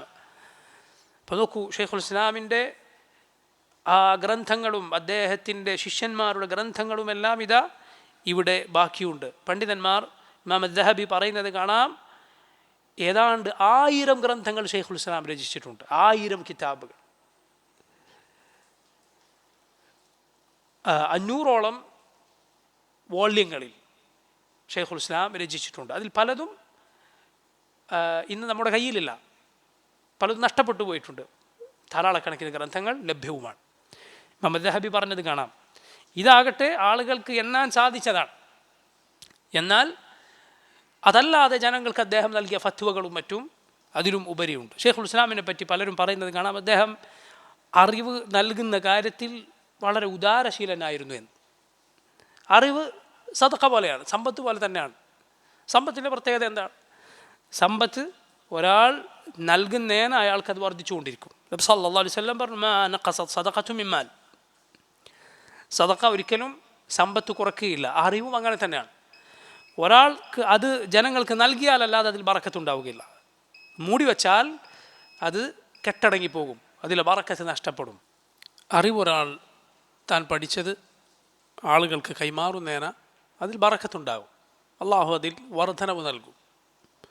റസൂലുള്ളാഹി സ്വല്ലല്ലാഹു അലൈഹി വസല്ലം പറഞ്ഞു, ബല്ലിഗു അന്നി വലൗ ആയ, ഒരു ആയത്തെങ്കിലും നിങ്ങൾ എന്നിൽ നിന്ന് ആളുകൾക്ക് എത്തിച്ചു കൊടുക്കുക. നദ്ദറ അല്ലാഹു ഇംറഅൻ സമിഅ മഖാലതി ഫവആഹ വഅദ്ദാഹ കമാ സമിഅഹ. ഫറുബ്ബ മുബല്ലഗിൻ ഔ ആമിൻ സാമിഇൻ. ഒരാളുടെ മുഖത്തിന് അള്ളാഹു പ്രസന്നത നൽകട്ടെ. ആരാണ് അയാൾ? എന്നിൽ നിന്ന് ഒരു ഹദീസ് കേൾക്കുകയും അത് ശ്രദ്ധിക്കുകയും അത് ഗ്രഹിക്കുകയും അതുപോലെ ആളുകൾക്ക് എത്തിച്ചു കൊടുക്കുകയും ചെയ്തവൻ. ജനങ്ങൾക്ക് നന്മ പഠിപ്പിച്ചു കൊടുക്കുന്നവർക്ക് വേണ്ടി എല്ലാവരും പ്രാർത്ഥിക്കും. ഉറുമ്പുകളും മാളങ്ങളിൽ കടിയുന്ന ഉറുമ്പുകളും വെള്ളത്തിനടിയിൽ കടിയുന്ന മത്സ്യങ്ങൾ പോലും അള്ളാഹുവിൻ്റെ റസൂൽ സല്ലല്ലാഹു അലൈഹി വസല്ലം പറയുകയാണ്. അറിവ് മറച്ചു വെച്ചുകൂടാ, ഇത് തെറ്റാണ്, പാടില്ല. ഇപ്പോൾ നോക്കൂ, ചില ആളുകൾ അറിവ് പ്രചരിപ്പിക്കുന്നതിന് മുടക്കം നിൽക്കുന്നത് കാണാം. ഖൈറിൻ്റെ വഴിയിൽ വഴിമുടക്കുകളായി നിൽക്കുക വലിയ തെറ്റാണ്. പരിശുദ്ധ ഖുർആനിൽ മന്നഉൽ ഖൈർ, ഖൈറിന് തടസ്സം നിൽക്കുന്നവർ എന്ന് അള്ളാഹു വിശേഷിപ്പിച്ചത് കാണാം. ആളുകൾക്ക് അവരോട് യോജിച്ചാലല്ലാതെ ആരും വിജ്ഞാനം പ്രചരിപ്പിക്കരുത് എന്ന നിലപാട് ചിലർക്ക് കാണാം. തെറ്റാണ്, തീർത്തും തെറ്റാണ്. ഖുർആനിനോ സുന്നത്തിനോ നിരക്കാത്തതാണ്. നബി സല്ലല്ലാഹു അലൈഹി വസല്ലമയുടെ കാലം തൊട്ട് ഇന്നോളം എങ്ങനെയാണ് ഈ ദീൻ നിലനിന്നത് നിങ്ങൾ ചിന്തിക്കൂ. ഉലമ, പണ്ഡിതന്മാർ, അവർക്ക് കീഴിലുള്ള തുല്ലാബ് ഇൽമിനെ ഈ വിജ്ഞാനം പഠിപ്പിച്ചു. അവർക്ക് കീഴിലുള്ളവരെ പഠിപ്പിച്ചു. അവർ ചിലപ്പോൾ അധ്യാപകരായിരിക്കും. അവർക്ക് കീഴിലുള്ള സാധാരണക്കാരെ, കുട്ടികളെ ഈ വിജ്ഞാനം പഠിപ്പിച്ചു. അങ്ങനെയാണ് ഈ ദീൻ നിലനിന്നത്, അങ്ങനെയാണ് ഈ ദീൻ നിലനിൽക്കുക. പക്ഷെ ഒരു നിബന്ധനയുണ്ട്. എന്താണത്? ഒരാളും അള്ളാഹുവിൻ്റെയോ അവൻ്റെ റസൂലിൻ്റെയോ പേരിൽ ഇല്ലാത്തതോ അറിയാത്തതോ പറയരുത്. വലിയ വിജ്ഞാനമുള്ള ഉലമ അവർക്ക് കീഴിലുള്ള തുല്ലാബുകളെ പഠിപ്പിക്കും. അവരവരെക്കാൾ അറിവ് കുറഞ്ഞവരെ പഠിപ്പിക്കും. അവരവരെക്കാൾ വിജ്ഞാനം ഇല്ലാത്ത സാധാരണക്കാരെ പഠിപ്പിക്കണം. ഇവരെല്ലാം നിബന്ധനയുണ്ട്. എന്താണ്? ഇതിലൊരാളും പണ്ഡിതനാകട്ടെ, അവർക്ക് കീഴിലുള്ളവരാകട്ടെ, സാധാരണക്കാരാകട്ടെ, ഒരാളും അള്ളാഹുവിൻ്റെയോ അവൻ്റെ റസൂലിൻ്റെയോ പേരിൽ അറിയാത്തത് പറയരുത്, ഇല്ലാത്തത് പറയരുത്. ഇങ്ങനെയാണ് ദീൻ നിലനിൽക്കുക. അതുകൊണ്ട് വിജ്ഞാനം കൈമാറുക, സഹോദരങ്ങളെ, അറിവ് പഠിപ്പിക്കുക, അത് പകർന്നു കൊടുക്കുക, സാധിക്കുന്നത് പോലെ, ഓരോരുത്തർക്കും സാധിക്കുന്നത് പോലെ. ബല്ലിഗു അന്നി വലൗ ആയ, റസൂലുള്ളാഹി സ്വല്ലല്ലാഹു അലൈഹി വസല്ലമയുടെ ഉപദേശമാണ്. ബല്ലിഗു അന്നി വലൗ ആയ, നിങ്ങൾ ഒരായത്തെങ്കിലും എന്നിൽ നിന്ന് എത്തിച്ചു കൊടുക്കുക. ഫൽയുബല്ലിഗ് ഷാഹിദൽ ഗായിബ്. റസൂലുള്ളാഹി സ്വല്ലല്ലാഹു അലൈഹി വസല്ലം ഹജ്ജത്തുൽ വദാഇൽ ആളുകളെല്ലാം ഒരുമിച്ച് ചേർന്ന സമയത്ത് പറയുകയാണ്, ഇവിടെ ഹാജറുള്ളവൻ ഹാജറില്ലാത്തവർക്ക് എത്തിച്ചു കൊടുക്കട്ടെ. സഹോദരങ്ങൾ, അതുകൊണ്ട് ലഭിക്കുന്ന ഖൈർ അത് നമ്മൾ മരിച്ചു കഴിഞ്ഞാലായിരിക്കും ചിലപ്പോൾ വെളിപ്പെടുക. ഒരു നാടൊന്നാകെ, ഒരു സമൂഹം ഒന്നാകെ നന്മയിൽ എത്തിച്ചേരാൻ നമ്മുടെ ഇന്നത്തെ പ്രവർത്തനങ്ങൾ കൊണ്ട് കാരണമായേക്കും. ഇഖ്ലാസ് ഉണ്ട് എങ്കിൽ, അള്ളാഹുവിന് വേണ്ടിയാണ് എങ്കിൽ, അതുപോലെ ശരിയായ വിജ്ഞാനത്തിൻ്റെ അടിസ്ഥാനത്തിലാണ് പറയുന്നത് എങ്കിൽ, ബിദ്അത്തുകളോ അതുപോലെ ബാത്തിലുകളോ പറയാതെ ശരിയായ വിജ്ഞാനം പ്രചരിപ്പിക്കുക അള്ളാഹുവിന് വേണ്ടി. അതിൻ്റെ ഫലം അത് നമുക്ക് വിവരിക്കാൻ സാധിക്കുന്നതിന് അപ്പുറത്തായിരിക്കും. ഷെയ്ഖുൽ ഇസ്ലാം തൻ്റെ അറിവിൽ വലിയ ഉദാരശീലനായിരുന്നു. അദ്ദേഹം ചോദിച്ചതിനപ്പുറം ആളുകൾക്ക് പറഞ്ഞു കൊടുക്കുന്ന ആളായിരുന്നു. നമ്മുടെ റസൂൽ സല്ലല്ലാഹു അലൈഹി വസല്ലം അങ്ങനെയാണല്ലോ. നബി സല്ലല്ലാഹു അലൈഹി വസല്ലം പലപ്പോഴും ചില ചോദ്യങ്ങൾ ചോദിച്ചാൽ ചോദ്യകർത്താവിന് ഇതും ആവശ്യമുണ്ട് എന്ന് നബിക്ക് തോന്നിയാൽ അതുകൂടി പറഞ്ഞു കൊടുക്കും. കേട്ടിട്ടില്ലേ, കടലിൽ ജോലിക്ക് പോകുന്ന ചില സഹാബിമാർ നബി സല്ലല്ലാഹു അലൈഹി വസല്ലമയോട് കടലിലെ വെള്ളത്തെക്കുറിച്ച് ചോദിച്ചു. നബിയെ, ആ വെള്ളം കൊണ്ട് വുദൂ ചെയ്യാൻ പറ്റുമോ? ഞങ്ങൾ കുടിക്കാൻ കുറച്ച് വെള്ളമേ കൊണ്ടുപോകാറുള്ളൂ. അത് കൊണ്ട് വുദൂ ചെയ്താൽ പിന്നെ നമ്മൾ ദാഹിച്ചു പോകും. ഇത് കുടിച്ചാൽ ദാഹം മാറുകയില്ല. ഉപ്പുവെള്ളം കുടിച്ചാൽ ദാഹം കൂടുകയാണ് ചെയ്യുക, ദാഹം മാറുകയില്ല. അവർ ചോദിച്ചു, നബിയെ, കുറച്ച് വെള്ളമേ ഞങ്ങൾ കൊണ്ടുപോകൂ, അതുകൊണ്ട് വുദൂ ചെയ്താൽ പിന്നെ കുടിക്കാൻ വെള്ളം ഉണ്ടാവുകയില്ല. കടലിലെ വെള്ളം കൊണ്ട് വുദൂ ചെയ്യാൻ കുടിക്കാൻ ഒക്കെ പറ്റുമോ? റസൂലുള്ളാഹി സ്വല്ലല്ലാഹു അലൈഹി വസല്ലമയുടെ വെള്ളത്തെക്കുറിച്ചാണ് ചോദ്യം. നബിയുടെ മറുപടിയോ ഹുവ തഹൂറു മാഉഹു അൽ ഹില്ലു മൈതതുഹു. അതിലെ വെള്ളം തഹൂറാണ്, കടലിലെ വെള്ളം, അതുകൊണ്ട് കുടിക്കാം, വുദൂ ചെയ്യാം, ഒക്കെ ചെയ്യാം. അൽ ഹില്ലു മൈതതുഹു, അതിലെ മൈതത്ത്, അതിൽ ചത്തത് അത് ഹലാലാണ്. ചോദിച്ചതൊന്നാണ്, പക്ഷേ അവർക്ക് ആവശ്യമുള്ള മറ്റൊരു കാര്യം കൂടി റസൂലുള്ളാഹി സ്വല്ലല്ലാഹു അലൈഹി വസല്ലം പറഞ്ഞു കൊടുക്കുന്നു. ഇത് അറിവ്, അതിൽ ഉദാരത കാണിക്കലാണ്. ഷെയ്ഖുൽ ഇസ്ലാം ഇതിൽ അറിയപ്പെട്ട പണ്ഡിതനായിരുന്നു. അതുകൊണ്ട് തന്നെ നോക്കൂ, അദ്ദേഹത്തിൻ്റെ അറിവിൻ്റെ ബറക്കത്ത്. അത് നൽകിയാലാണ് അതിൽ ബറക്കത്തുണ്ടാവുക, അത് നൽകാതിരിക്കരുത്. അത് നൽകുന്നവരെ സഹായിച്ചില്ലെങ്കിലും അവരെ മുടക്കാനും ഉപദ്രവിക്കാനും ആരും നടക്കരുത്, പാടില്ലാത്ത കാര്യമാണ്. ഖൈർ ഒരാൾക്ക് സാധിക്കുന്നത് ചെയ്യുക, തനിക്ക് സാധിക്കാത്ത ഖൈറാണ് എങ്കിൽ അത് ചെയ്യുന്നവരെ സഹായിക്കാനെങ്കിലും ശ്രമിക്കുക. ഇനി ഏറ്റവും ചുരുങ്ങിയത് അവർക്ക് വേണ്ടി പ്രാർത്ഥിക്കാനെങ്കിലും നിനക്ക് സാധിക്കും. കാരണം പറയുന്നത് അള്ളാഹുവിൻ്റെ ദീനാണ്. ആര് പറയട്ടെ, നമുക്കിഷ്ടമുള്ളവരോ ഇഷ്ടമില്ലാത്തവരോ പറയട്ടെ, പറയുന്നത് ഹക്കാണോ ദീനാണോ നമുക്കതിൽ സന്തോഷമാണ് വേണ്ടത്. നമ്മുടെ ഉള്ള് അത് ശുദ്ധമാണ് എങ്കിൽ ദീൻ ആര് പറഞ്ഞാലും, നമുക്ക് വ്യക്തിപരമായ എന്തെങ്കിലും ബുദ്ധിമുട്ടുള്ള ആളുകളോ ഇല്ലാത്ത ആളുകളോ ആര് പറഞ്ഞാലും പറയുന്ന ദീൻ ഹക്കാണോ, പ്രചരിപ്പിക്കപ്പെടുന്ന യഥാർത്ഥ ദീനാണോ, ഉണ്ടാകേണ്ടത് സന്തോഷമാണ്. സന്തോഷമല്ലേ ഉള്ളത്, പ്രയാസമാണ് ഓനാരത് പറയാം. അങ്ങനെയാണോ തോന്നുന്നത്? ഹൃദയത്തിൽ കറയുണ്ട്, മനസ്സിൽ പ്രശ്നമുണ്ട്, അത് ഇന്നല്ലെങ്കിൽ നാളെ നിൻ്റെ ഈമാനിനെ കയറി പിടിച്ചേക്കും, ഈമാനിന് പോരായ്മ ഉണ്ടാക്കിയേക്കും, തകരാറുണ്ടാക്കിയേക്കും. ശ്രദ്ധിക്കണം, നമ്മുടെ ഹൃദയം നമ്മൾ പരിശോധിക്കണം. അള്ളാഹുവിൻ്റെ ദീൻ പ്രചരിപ്പിക്കപ്പെടുക എന്നതല്ലാതെ നമ്മുടെ നഫ്സിന് അതിൽ താല്പര്യങ്ങൾ ഉണ്ടായിക്കൂടാ. ഷെയ്ഖുൽ ഇസ്ലാം നോക്കൂ നിങ്ങൾ, അദ്ദേഹം ദീൻ പ്രചരിപ്പിക്കുന്നതിൽ വലിയ വലിയ ശുഷ്കാന്തിയും വലിയ ഉത്സാഹവും ഷെയ്ഖുൽ ഇസ്ലാം കാണിച്ചിരുന്നു. അദ്ദേഹത്തിൻ്റെ ഗ്രന്ഥങ്ങൾ ധാരാളക്കണക്കിനുണ്ട്. നോക്കൂ, അതിൽ ഇത്രയും അധികം ഗ്രന്ഥങ്ങളുണ്ട്. വളരെ അറിയപ്പെട്ട ചില ഗ്രന്ഥങ്ങളുടെ പേര് മാത്രം ഒരു പണ്ഡിതൻ്റെ ചരിത്രം പറഞ്ഞു പോകുമ്പോൾ പൊതുവെ പറയാറുള്ളത് എന്ന നിലക്ക് ഞാൻ പറയട്ടെ. അതിലൊന്നാണ് ദർഉ തആറുദുൽ അഖ്ലി വന്നഖൽ, ബുദ്ധിയും അതുപോലെ മതപ്രമാണങ്ങളും തമ്മിൽ ഒരു വൈരുദ്ധ്യവുമില്ല എന്ന് സ്ഥാപിക്കുന്ന ഗ്രന്ഥം. മനുഷ്യൻ്റെ നേരായ ബുദ്ധിയാണോ ശരിയായ ദീനി പ്രമാണമാണോ തമ്മിൽ ഏറ്റുമുട്ടുകയില്ല, തമ്മിൽ യോജിക്കുകയാണ് ചെയ്യുക. അത് യോജിക്കുന്നില്ല എന്ന് വന്നാൽ ഒന്നുകിൽ ആ ദീൻ എന്ന് അയാൾ വിചാരിച്ച ദീനല്ലായിരിക്കും, അത് ഖുറാനിലോ സഹിഹായ ഹദീസിലോ വന്ന കാര്യമല്ലായിരിക്കും. അല്ലെങ്കിലോ ഖുറാനിലോ സുന്നത്തിലോ വന്നതാണ്, എന്നിട്ട് ബുദ്ധിക്ക് യോജിക്കുന്നില്ല എന്നൊരാൾക്ക് തോന്നിയാൽ അവൻ്റെ ബുദ്ധിക്കാണ് തകരാറ്. അത് ശരിപ്പെടുത്തേണ്ടതുണ്ട്. ശരിയായ ബുദ്ധിയാണോ അത് നേരായ പ്രമാണത്തോട് വിയോജിക്കുകയില്ല, യോജിക്കുകയാണ് ചെയ്യുക. അതുപോലെ ബയാനു തൽബീസിൽ ജഹ്മിയ, മിൻഹാജു സുന്ന അന്നബവിയ ഫി നഖ്ദി കലാമി ഷിയഅത്തി വൽ ഖദരിയ, അൽ ജവാബു സഹീഹ് ലിമൻ ബദ്ദല ദീൻ അൽ മസീഹ്, നസ്രാനികൾക്ക് മറുപടിയാണ്. ഷെയ്ഖുൽ ഇസ്ലാം ബിദ്അത്തിൻ്റെ ഒരു കക്ഷിയെ പോലും ഷെയ്ഖുൽ ഇസ്ലാം അവർക്ക് മറുപടി പറയാതെ വിട്ടിട്ടില്ല, അവരുടെ ബാത്തുകൾ തകർക്കാതെ വിട്ടിട്ടില്ല. അവരോടൊപ്പം യഹൂദി നസ്രാനികൾക്ക് അവരുടെ തെറ്റായ വാദങ്ങൾക്ക്, അവരുടെ പിഴച്ച വിശ്വാസങ്ങൾക്ക് ഷെയ്ഖുൽ ഇസ്ലാം മറുപടി പറഞ്ഞിട്ടുണ്ട്. അസ്സാരിമുൽ മസ്ലൂൽ അല ഷാത്തിമർ റസൂൽ മറ്റൊരു ഗ്രന്ഥമാണ്. നബി സല്ലല്ലാഹു അലൈഹി വസല്ലമയെ ചീത്ത പറഞ്ഞവനെതിരിൽ ഊരിപ്പിടിച്ച വാൾ എന്നാണ് അതിൻ്റെ തലക്കെട്ട്. നോക്കൂ, അതുപോലെ അൽ ഫത്വ അൽ ഹമവിയ, റിസാലത്തു തദ്മുരിയ, ഇഖ്തിദാഉ സിറാത്തുൽ മുസ്തഖീം, റഫ്ഉൽ മലാം അനിൽ അഇമ്മത്തിൽ അഅലാം, 4 ഇമാമുമാരെ കുറിച്ചാണ്. ഇമാം ഷാഫിഈ, അബു ഹനീഫ, മാലിക്, ഇമാം അഹ്മദ്. ഈ ഇമാമുമാർ നമ്മുടെ നല്ലവരായ മുൻഗാമികളായ ഇമാമുമാർ, അവരെ പോലെയുള്ള മറ്റുള്ള ഇമാമുമാർ, അവർ ഫിഖ്ഹിയായ വിഷയത്തിൽ അഭിപ്രായ വ്യത്യാസങ്ങൾ അവരിൽ ഉണ്ടായത്, അവർ ചില വീക്ഷണങ്ങൾ അങ്ങനെ ഇങ്ങനെ പറഞ്ഞത്, അതിലൊരിക്കലും അള്ളാഹുവെങ്കിൽ അവർക്ക് കുറ്റമുണ്ടാകുന്ന കാര്യം അതിലില്ല എന്ന് സ്ഥാപിക്കുന്ന തെളിവുകളുടെ അടിസ്ഥാനത്തിൽ സ്ഥാപിക്കുന്ന ഗ്രന്ഥമാണത്. അതുപോലെ സിയാസത്തു ശർഇയ്യ ഫി ഇസ്ലാഹി റാഇ വറഇയ്യ എന്ന ഗ്രന്ഥം, ഇതെല്ലാം ഷെയ്ഖുൽ ഇസ്ലാമിൻ്റെ കിതാബുകളാണ്. ഇനി അദ്ദേഹത്തിൻ്റെ ശിഷ്യന്മാർ, സുബ്ഹാനല്ലാഹ്, അദ്ദേഹത്തിൻ്റെ ശ്രേഷ്ഠതക്ക് ആ ശിഷ്യന്മാർ തന്നെ ധാരാളമാണ്.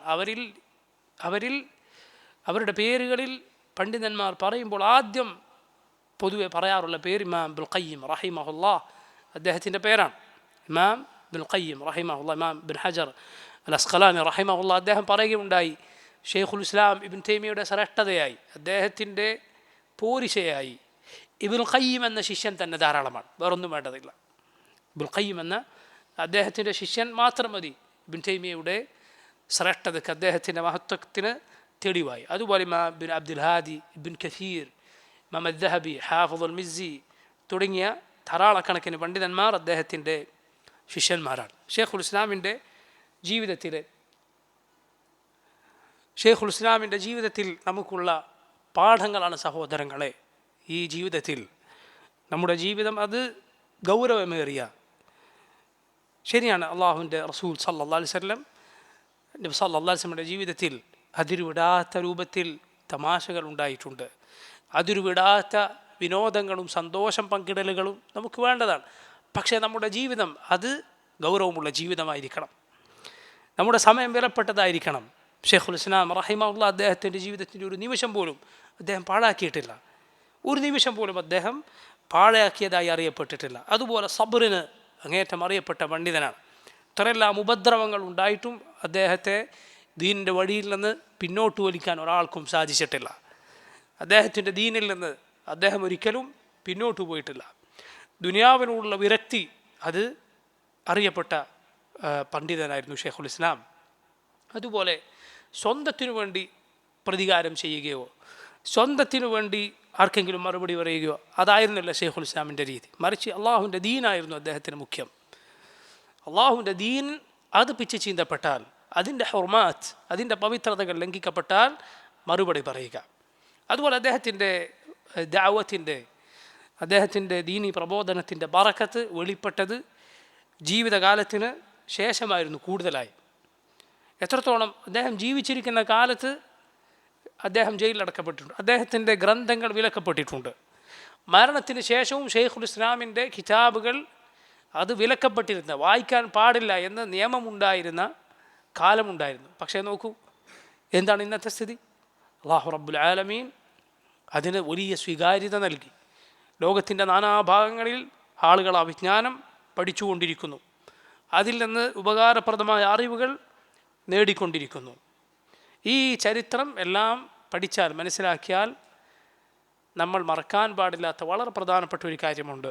എന്താണത്? അള്ളാഹുവിൻ്റെ തൗഫീഖിനാൽ അൽഹംദുലില്ലാഹ് ലോകത്ത് അഹ്ലുസുന്ന നമ്മളാരും തന്നെ ഷെയ്ഖുൽ ഇസ്ലാമിൻ്റെ കാര്യത്തിൽ ഗുലുവിലായ ആളുകളല്ല. അദ്ദേഹത്തിൻ്റെ കാര്യത്തിൽ നമ്മളാരും അതിരുവിട്ടിട്ടില്ല.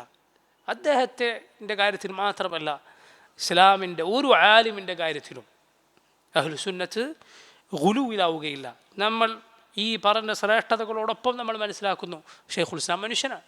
അദ്ദേഹം ഒരു നബിയല്ല, അദ്ദേഹം റസൂലല്ല, മനുഷ്യനാണ്. പക്ഷേ നബി സല്ലല്ലാഹു അലൈഹി വസല്ലം നമ്മെ പഠിപ്പിച്ചത് എന്താണ്? ഇബാദത്ത് ബിൻ സാമിത്ത് റളിയല്ലാഹു അൻഹു ഉദ്ധരിക്കുന്ന ഹദീസിൽ കാണാം, നബി സല്ലല്ലാഹു അലൈഹി വസല്ലം പറഞ്ഞു, ലൈസ മിന്ന മൻ ലം യുജില്ല കബീറന വയർഹം സഗീറന വയഅരിഫ് ലിആലിമിന ഹഖ്ഖഹ്.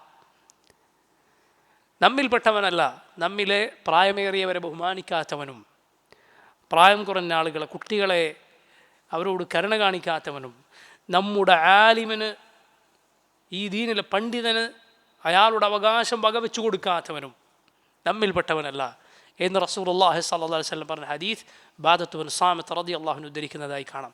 അതാണ് നമ്മൾ ചെയ്യുന്നത്. ഷെയ്ഖുൽ ഇസ്ലാം റഹിമഹുല്ലാഹ് ഈ ഉമ്മത്തിലെ ഇമാമുമാരിൽ ഒരു ഇമാമാണ്. ആ നന്മകൾ പറയുക, ആ നന്മകൾ മനസ്സിലാക്കുക, അതിൽ നിന്ന് പ്രചോദനം ഉൾക്കൊള്ളുക എന്നത് ചെയ്യേണ്ടതാണ്. അത് നബി സല്ലല്ലാഹു അലൈഹി വസല്ലം നമ്മെ പഠിപ്പിച്ച ഈ ആലിമിന് നൽകേണ്ട ഹക്കിൻ്റെ ഭാഗമാണ്. എന്നാൽ അദ്ദേഹത്തിൻ്റെ കാര്യത്തിലോ മറ്റുള്ള പണ്ഡിതന്മാരുടെ കാര്യത്തിലോ നമ്മൾ അതിരുവിടുകയില്ല. മാത്രമല്ല, നമ്മളാരെങ്കിലും ചില പിഴച്ച കക്ഷികൾ പറയുന്നത് പോലെ നമ്മുടെ അഖീദ ഇബ്നു തൈമിയ ഉണ്ടാക്കിയ അഖീദയല്ല. ഏതുപോലെ നമ്മുടെ അഖീദ ഇബ്നു അബ്ദുൽ വഹാബ് നിർമ്മിച്ച അഖീദയാണോ? ഇത് അഖീദ വഹാബിയാണോ?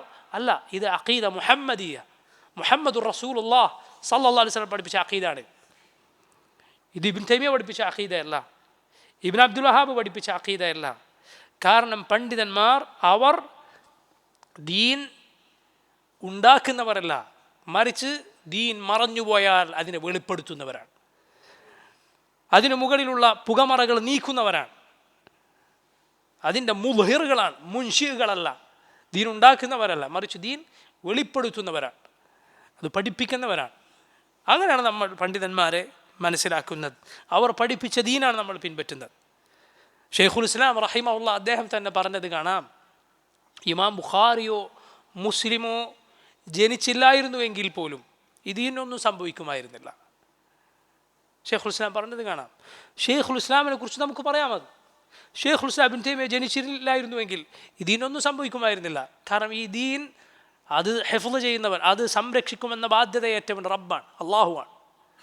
അവൻ ഈ ദീൻ സംരക്ഷിക്കും, ആരുണ്ടാകട്ടെ ഇല്ലാതിരിക്കട്ടെ. അള്ളാഹു റബ്ബുൽ ആലമീൻ ചിലർക്ക് ഈ ദീനിൻ്റെ അഇമ്മത്താകാനുള്ള വലിയ തൗഫീഖ് നൽകിയിരിക്കുന്നു എന്ന് മാത്രം. ആ തൗഫീഖ് ലഭിച്ച പണ്ഡിതന്മാരിൽ ഒരാളാണ് ഷെയ്ഖുൽ ഇസ്ലാം റഹിമഹുല്ലാഹ്. ഇൻഷാ അള്ളാഹ് ഈ അൽ അഖീദത്തുൽ വാസിത്തിയ്യ എന്ന ഗ്രന്ഥത്തെക്കുറിച്ച് അതുപോലെ അതിൻ്റെ ബാക്കി ഭാഗങ്ങളെക്കുറിച്ച് വരുന്ന ദർസിൽ നമ്മൾ വിശദീകരിക്കുന്നതാണ്.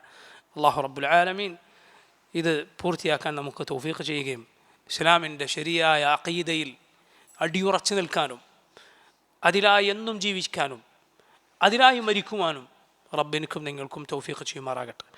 നമ്മുടെ ഈ ലോകത്ത് നിന്ന് വിട പറഞ്ഞു പോകുമ്പോഴുള്ള അവസാനത്തെ കലിമത്ത് തൗഹീദ് ലാ ഇലാഹ ഇല്ലല്ലാഹ് എന്നത് അള്ളാഹു ആക്കി തീർക്കുമാറാകട്ടെ. اللهم ربنا توفنا مسلمين وألحقنا بالصالحين. اللهم أحينا على الكتاب والسنة وأمتنا مع الإيمان والتوبة واحشرنا مع النبيين والصديقين والشهداء والصالحين وحسن أولئك رفيقا. ربنا تقبل منا إنك أنت السميع العليم وتب علينا إنك أنت التواب الرحيم. ربنا آتنا في الدنيا حسنة وفي الآخرة حسنة وقنا عذاب النار. صلى الله وسلم وبارك على عبده ورسوله نبينا محمد وآله وصحبه أجمعين. سبحانك اللهم وبحمدك أشهد أن لا إله إلا أنت أستغفرك وأتوب إليك. السلام عليكم ورحمة الله وبركاته.